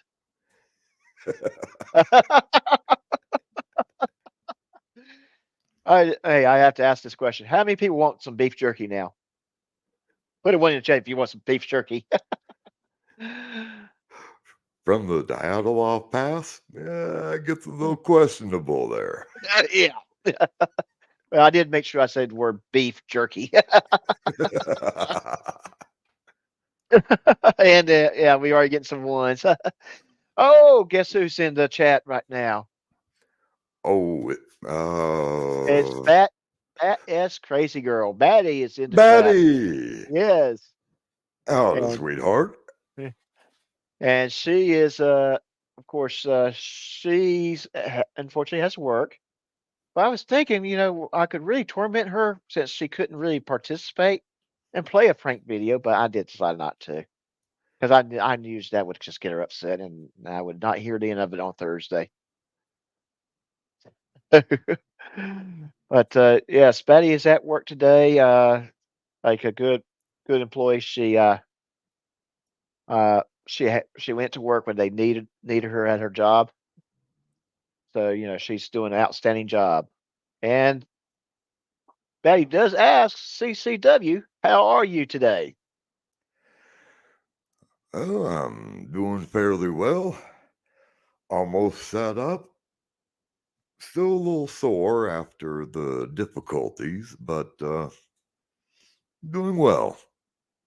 Yes, yes, and it's so good that you recovered so quickly and you're here with us today. It's been we've had a fun conversation. And we're talking about, and Betty, I'm addressing you here. You're going to be in a radio show as one of the characters. We don't know what your character is yet, but you're going to be a character on a radio show here very shortly. Michael Wyatt, to answer your question, he had a little bit of a health scare uh, back on Thursday night, Friday morning, but he's doing better. And he's here with us. And so that's all we're going to really say about it. I'm sure you understand. So Michael White wanted to know what was the difficulty that you had, and I just clarified because not everyone has heard about it. Well, I thank you. Uh, Things like that happen when you get past the octogenarian stage. Right. Yes. Right. Exactly. And Michael White did say that he just got home from the hospital after being on Thursday night after being there for 5 days with bronchitis. Uh, Ouch. yes. But hey, are you doing better, Michael? I mean, I imagine you are if you got home. But I hope you are doing better. Yeah, bronchitis, nothing to play with. Cough, cough, No. cough. Is that my lung? Well, yeah. Oh, exactly. Yes. Hey, Biscuit.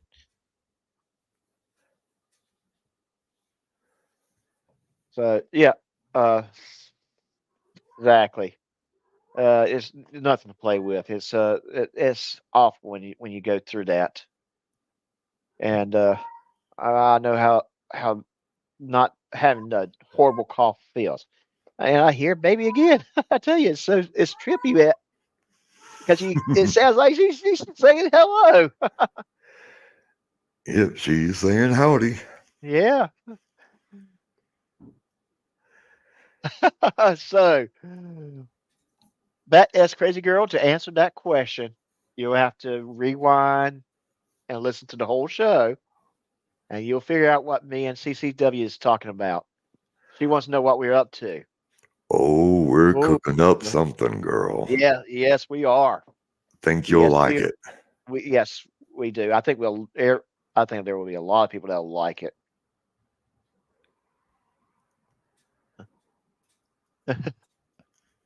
So, so yes, yeah, you'll like it. You'll like it. In fact, that yes, crazy girl messaged me later on tonight. I'll go into more details though about it because I have Oh, to reach out. and I don't have her email, so feel free to send tonight's story just as an example. We'll try and be a lot more refined when we get around to doing Right. things. Okay. But Yes. Yes. yeah, feel free to send it to whoever you think might be interested. Well, what I'm going to do is I'll send it to Miss Ray, to her, and to Will. She's already got it. Oh, Miss Ray, sorry, you got it? Okay. So it's just to her, then to Will.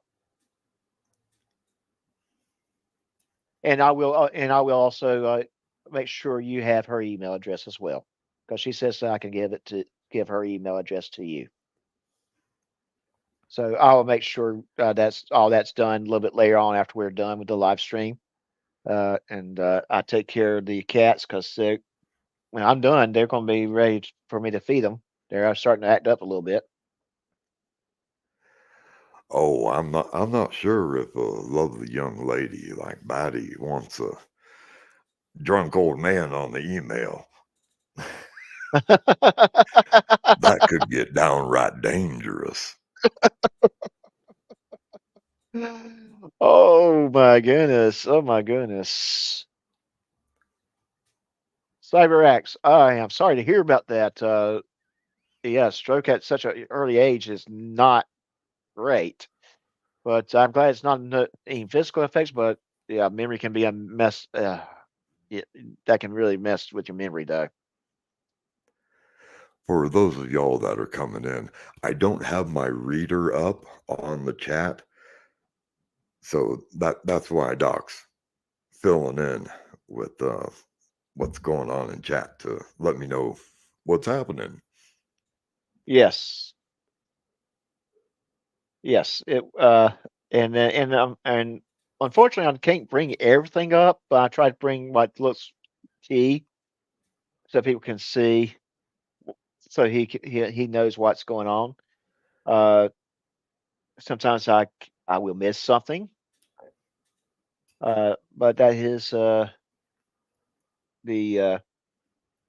yeah, that's just the nature of when you're doing live streaming. When you have a lot of well, when you're getting so in tune with what the conversation is, you forget to look and see what's going on in the chat, which is why we have mods in the chats to kind of help us keep an eye on the chat to make sure we don't have troublemakers causing issues. Unfortunately, the troublemaker that's causing the issue right now is this person that is Crazy Girl, and she's got a wrench. So, and I'll give her a couple seconds. And you know what, Cyber Rats, that is good. That is good. Fortunately, he kept his sense of humor and often takes the Mickey out of it. And that is good that you keep your sense of humor. And Michael Wyatt, ooh, you had diabetes, a congestive heart failure, high blood pressure, and anxiety issues. Lots of medications and knowing what to do has made my life better. I also had 2 toes amputated from my left foot. Yes, that's that's not fun at all. Not fun. Ooh, hang in there, my friend. Yeah. Hang in there, yeah. So we want you to hang out as long as you can, you know. I was one of those fortunate ones. I cannot remember having so much as a cold. Uh-huh. The first day of work that I missed was the day I got hit by a truck. So, and real quick, hi, Chino Nino. She just jumped in. And we also have, Michael White jumped in there. I'm doing my best, Doc, and CCW. Yes, great. Outstanding. I'd love to hear that. But Miss Batty did send something to me. Oh, Doc, you do realize my favorite pastime is making grown men cry. Yeah, especially if those grown men has initials of DW, right? DW being dumbwaiter. Going to have to find a source for not the fuzzy cuffs, but the real torture cuffs. Want to make them grown men cry.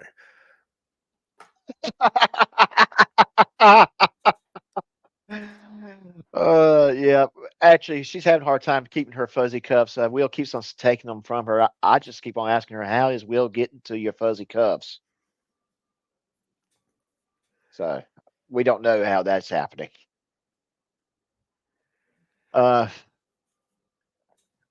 Plus, Will should have a hard time getting to the fuzzy cuffs because his sippy cup's always full with bourbon.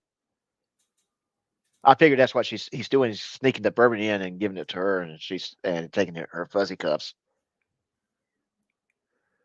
Oh, I had to ask, and I forgot to. Something Dennis mentioned to me.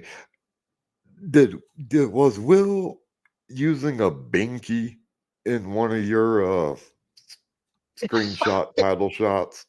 Yes, yes. I actually. So the running joke with Will is, for the most part, he's like one of the youngest people in this group or genre of fraudsters and fraudster debunking. Oh, yes, he is definitely the kid of the crowd. My Right. hat's older than him. You're right. So the joke is he has to have his sippy cup to drink his bourbon. He has to, and I gave him a pacifier to on one of my pictures, and it looks like he has a pacifier in his mouth. It's his little avatar, and I do get a little sneaky with it at times, and just kind of throw it out there in front of him, and he loses his control. So it is very, very funny. But that is the running joke because he is, in a way, we can just say he's the baby of the crowd. Until we find that other person that is younger than him, then he'll continue to be the baby of the crowd.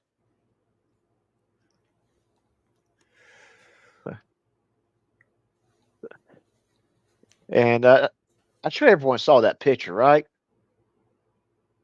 Well, I didn't. Okay.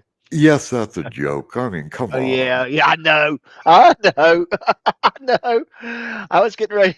I'm like,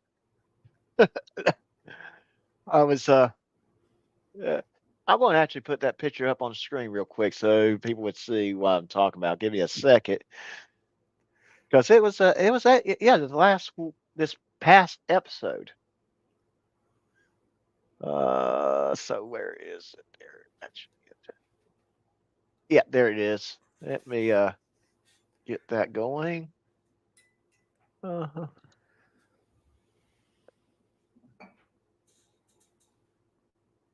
Give me just a second. There we go. So that's the picture in question right there. And if everybody looks over to the right hand side on the lower portion, there's Will's avatar. He's got a little pacifier in his mouth. And if you look closer, uh, you look closer, he's got a sippy cup with him.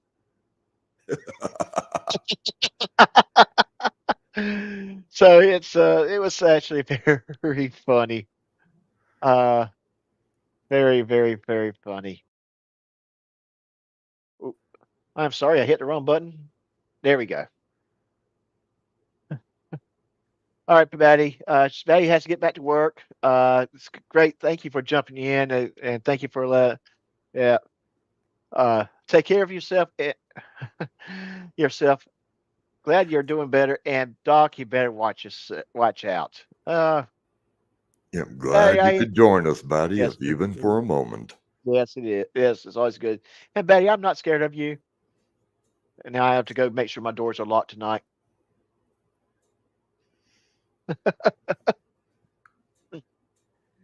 But yes, so that was the picture in question, and it was I th- I have all kinds of pictures that I've done. That it's part of the way I help to promote my channel is by creating thumbnails this way. Thumbnails, thank you. I was Yeah, trying to remember that term and it just was not going in there. you're right. Yes, yes. Uh, so Miss Casey, uh, make sure you tell Batty that I'm okay. You don't need to educate me. Michael Wyatt. Yes, absolutely. Look over my shoulder before you go to sleep. I'm gonna make sure all the doors are locked good and the cats will be on guard. Cause yeah, yeah, Batty can be something else, but she's great. She's an awesome person. It's one of those people I'm so glad that I had the opportunity to meet. It's actually there's a lot of people on this list on that list in the past few weeks. People I'm just happy to meet. CCW, Ray, Hez, Will, Casey, uh, Kimmy Wrangler, all and just list goes on and on. Uh, there's people I'm glad that I had the opportunity to meet and talk to. Email, exchange things. David E. Persons. I'm sorry, David E. People, because persons is people is plural for persons. David, get your name right, man. Uh, Speaking of David, what type of music does he do? mostly country western. In for the most part. He is in Texas, so that most of his songs has a country vibe to it. Every now and then I do hear something that kind of sounds like an old school rock, but yes, most of his songs are country western. Well, I need to get together with him because even though I've got the baby grand sitting in my bedroom still, I Uh can't huh. play it anymore for obvious reasons. Right. So the last dozen or so songs that I've written, I've never actually been able to play. Well, you know what? What I'll do is I'll reach out to him and set up a time with the between the three of us, and or or I'll shoot if it's okay with you. I'll send David your email address. Oh, that's fine. Yes, And let's start and with the that. and the my phone number is also always safe since I have a landline and no one who calls me gives me their number. Okay. Okay. Right. So, so yeah, in that case, so go ahead and give your landline to David. I'll is what you're trying to tell me. Yes, sir. Yeah. Okay. Great. I'll do that. I'll do that. I'll make sure. It, and here, funny story for you. When you get sent me your phone number,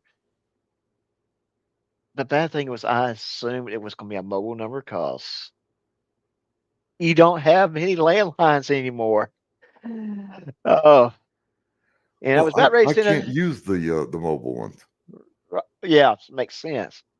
Makes absolute sense. You can't. But yes, no one has landlines, and so when you get some, so yes, kind of weird sense because I have not had a landline in my house for 6, 7 years, and I canceled it out because it's like we don't call from a landline. Well, I don't Yeah, go anywhere. yeah, It has so many advantages. If I yeah, drop it, it's got this springy cord that given an hour or so, I can get it back up off the floor. I yeah. can hold it in my hand. It doesn't annoy me with text messages or data or pictures or any of that nonsense. So yeah, yeah. And Michael Wyatt, actually, the landlines are slowly disappearing. My business line is actually through the computer. If people want to call me, the call comes through the computer or my cell phone. It's just that even landlines in that sense are disappear. It's disappearing. Yes, in some places you have to maintain a landline, but yes, the way technology is growing, it's landlines are disappearing every day. So when you start hearing that someone has a landline, you get amazed. It's kind of like the rotary phones. I had those when I was growing up, and so when I see one, I'm like, oh, I hadn't seen one of those in a long time. But then, like my 27-year-old son might go, Dad, what is that? What? We still had a crank phone until I was in my teens. Oh yes, the ones that yeah, the ones you had to crank and you had to get the operator on the other end, and she had to connect you to the other end of the line. Yep, that's the one. Oh yes, I never had that. I seen them on TV, but never saw one in operations. But it's again, we talk about how things has changed to a point where we are seeing things that we grew up with no longer around. I'm missing the toys. Ooh, yes, the toys has changed too tremendously. And Miss Casey did say that I hear there are still payphones around. And Miss Casey, you're right. There are some payphones around, but there's certainly not as many. They have almost disappeared entirely as well. Oh, it was wonderful the first time I went into this little diner here in town. They have payphones. They have one Yes, at the counter and one at a room that goes back to where the pinball machines are. right. And their payphones are an old dial phone with a slot under the handle. And you pick up the handle and you stick a nickel in the slot, and that makes the connection. Oh wow. Then you make your call, and when you hang up, the nickel drops. Yeah. Oh wow. So that is definitely old school because last time I've heard the phones were at 25 cents a call. Yeah, I think that was it. Have gone up even more since then. Oh, So in that's this those case, newfangled things from the 80s. oh yeah, exactly. So Miss Casey has wanted us to say, Vestige of Peace says she loves you and big hugs. So that is for Cool Clearwater from Vestige of Peace. Oh, that's sweet. I always love seeing Vestige in the chats. Yeah.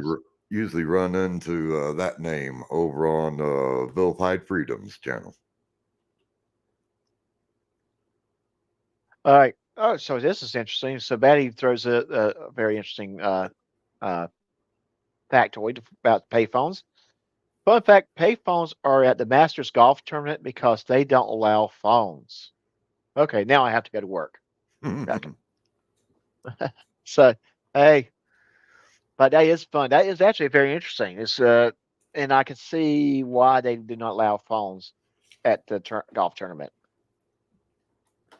So, Yeah, but as I was saying, it's the toys I miss. Stuff I played with, stuff I grew up with, stuff I played with my kids with, and they grew uh-huh. up with.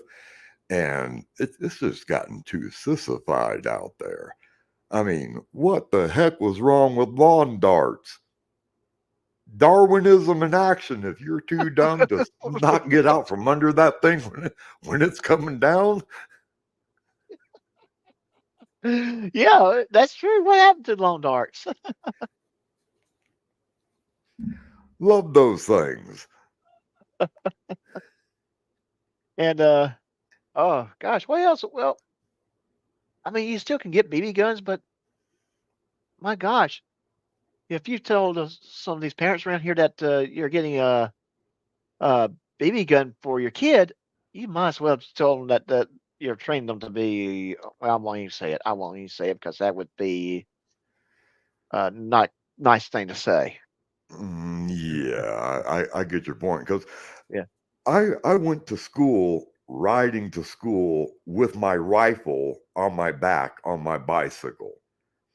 And in the Yes. classrooms, everybody, boys and girls, had their rifle hanging on the chair at their desk Uh huh. because we had a shooting class in school and then usually a shooting club after school. Right. And oddly enough, there weren't any morons who came in to try to shoot up the school. I would imagine not. Yeah, they would meet some resistance. The place I learned how to shoot was in high school in my ROTC class. Now I've shot guns before, but really I actually learned how the procedures on that. H- how to how to take that deep breath and all that kind of stuff to fire the weapon. I learned in ROTC, and we actually did go to a range and shot 22s. That doesn't happen now. I asked my son when he was in ROTC, oh gosh, over 10 years ago. So when are y'all going to go to range to get certified on small bore rifles? Oh, they don't do that, Dad. So what do you do with the rifle team? Oh, we shoot just pellet rifles. Okay. All right. And real quick, Tara Holder Pickles has waved hi to us. So hey, back at you. Howdy, howdy. Yep. Mike Wyatt also said these days you have to adapt or you get left behind, and that is so true. Very very true. It's a sad state that it in today's society, if you have, let's just say it, wrong thought, you can be you could be basically ridiculed by worldwide, and yeah, I think privacy has gone away in a lot of ways because of the internet as well. Well, that's one of the things that's been on my mind. We touched on it a little in the live stream last weekend. Uh-huh. Uh, with I was shocked when I was told that my manuscript had to go to a sensitivity editor. Yes. Right. Oh yeah.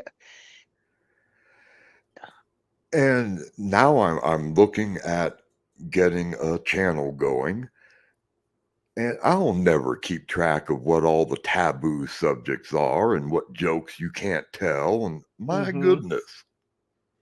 Zach, it's getting to a point that what is true today will not be true in 5 minutes. And I do that mean that literally, not figuratively. Well, You can I do get a kick out of, we used to have big conspiracy theories. Oh, the moon landing didn't happen, et cetera, et cetera, et cetera. uh-huh. Now, Yeah. conspiracy theory just means spoiler alert. Oh, very true.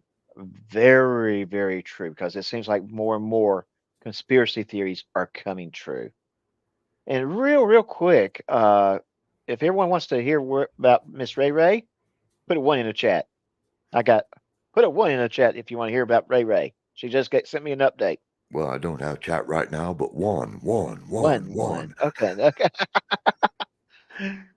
I give everyone a minute too because it does. There's a little bit of delay when it comes to. And Mike Wyatt says one. CyberX says one. Chino Nino says one. I get one more one. I'm going to tell everyone. Casey says one. Okay.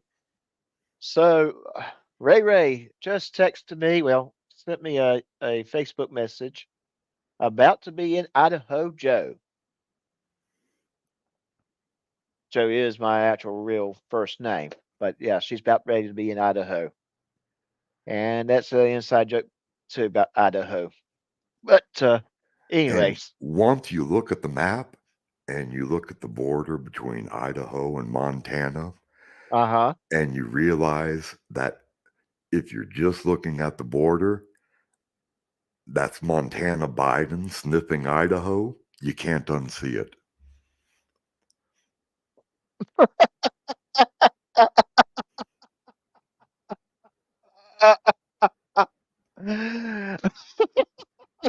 Gosh, that is too funny. You know what? When did you say that? Okay, that is. I'm going to be making that into a clip. That's too funny.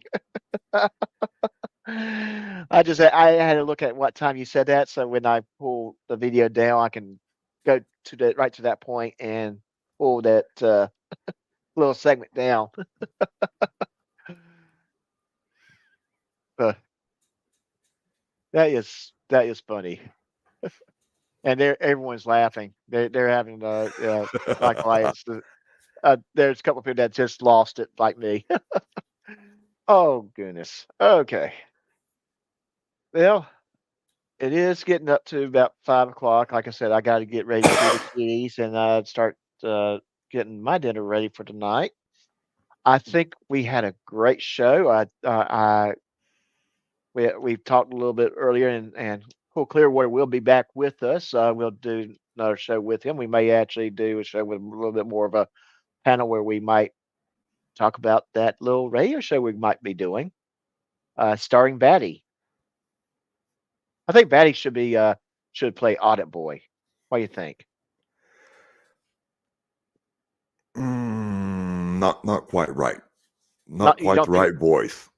Oh, you don't think so? Okay. Okay. And Uh, thinking of her voice, I have a character in mind, and Oh, she's on the okay. good side. Okay. Okay. So she'll like that. Uh, Yeah, and Mike I Wyatt. think she's just right for the officer that, oh, these guys again, keeps getting called. Yeah. Oh yeah. It's gonna be fun. It's gonna be fun. And Mike White, we appreciate you too, and thank you for coming in. And I know a lot of you came in after Angler was done with his live stream. But it'd be great if you guys will, go back to the beginning because there was a great conversation, great discussion that we had. It was fun, and I think you would appreciate some of the stuff that we talked about. Uh, so please, when you can, take take a listen to it. Uh, you'll enjoy it. So, s- Cool Clearwater. Is there anything else you want to say before we start wrapping this up? Not right now. Anything I could add at this moment would add another hour. Okay. Yeah. Unfortunately, I do have to wrap things up myself, though. I have to make sure the cats are fed. Yeah. Right, Daisy? Do you want food, Daisy? Daisy, are you hungry? She's just staring at me. Okay. And yes, and got to wrap things up so I can start getting ready for work tomorrow. Okay. Yeah, that I'm that being poor. flagged down here in the room. So, and if you want to say no, that's perfectly fine. But I've got three young ladies who want me on record. They're asking if I can do a short, not even not even a song, but just a short piece.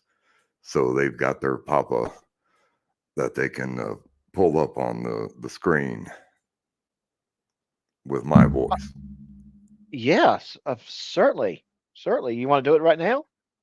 Uh, yes. Which one? What?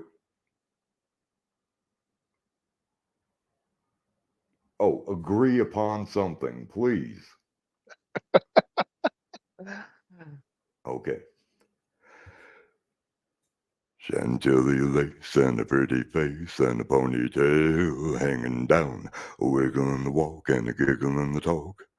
Makes the world go round. Ain't nothing in the world like a big-eyed girl to make me act so funny, make me spend my money, make me feel real loose like a long-necked goose. Ooh, baby, that's what I like. Oh, Ta-da! yeah, that was good. And I hate to say this, that's gonna be another clip. You're gonna be Well, good. You're gonna, yep. every night they get their bedtime story, Uh-huh. and every night they ask me for a song. Okay. That's just a family thing. Well, that is awesome. And that's a family thing well into their teens. I left Vicky out. She's 19 now. A Right. couple Yeah. weeks ago, and she was plumb pissed Oh that no. she was not included in in story time. Well, she can be included in this story time. She can always come to my channel for story time. Well, she was right here listening today. Oh, well, outstanding. It's outstanding. And I hope that she'll take a moment and subscribe and listen to future story times. I will ask you a favor though. Certainly. If you ever, and you don't have to, but it'd be nice to have a story, one of your stories, read by you, and I would actually put that on in, instead of me reading it during one of my If I premieres. can ever figure out how to record, I mean, I've just got the microphone working. Okay. Right. Oh, that'll But be. I think. yes, I would be pleased to do that for you. Oh, thank you very much. Thank you very much. I'm sure your great grands would jump in there and show you exactly how to do it, or can help you get it done. So, and I know everyone out there would love to hear it. So, let's go ahead and start wrapping things up.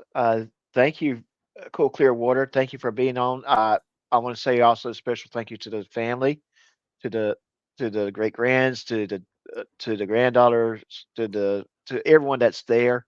Thank you.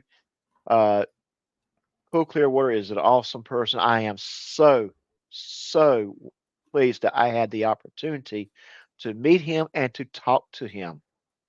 And Cool Clearwater, I hate to say this, but you're going to be on my regular rotation of, hey, I got to give him a call and see how he's doing list. Sounds So good to me. This has been wonderful. yes, The, it has absolutely been wonderful. Absolutely. And it's going to, so Cool Clearwater will be on in future again. We'll probably not necessarily 1-on-1. It might be one of those situations where he'll come in as a panel guest, so we can talk about whatever issues we're talking about on that day. As everyone knows, I kind of like to mix them through the show. Sometimes we might talk a little bit about frauditing. We might talk about. I know in the future I'm going to do a culinary type episode, talk about food, because everybody likes food, right? Cool Clearwater, you like food? Oh, most definitely.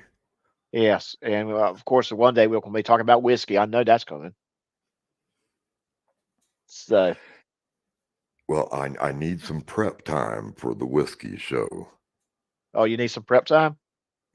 Yes, because I have to make sure that I have some. Okay. Well, usually when that I make a decision like that, I usually let everyone know that's going to be involved. When we usually 3, 4, 5 days in advance.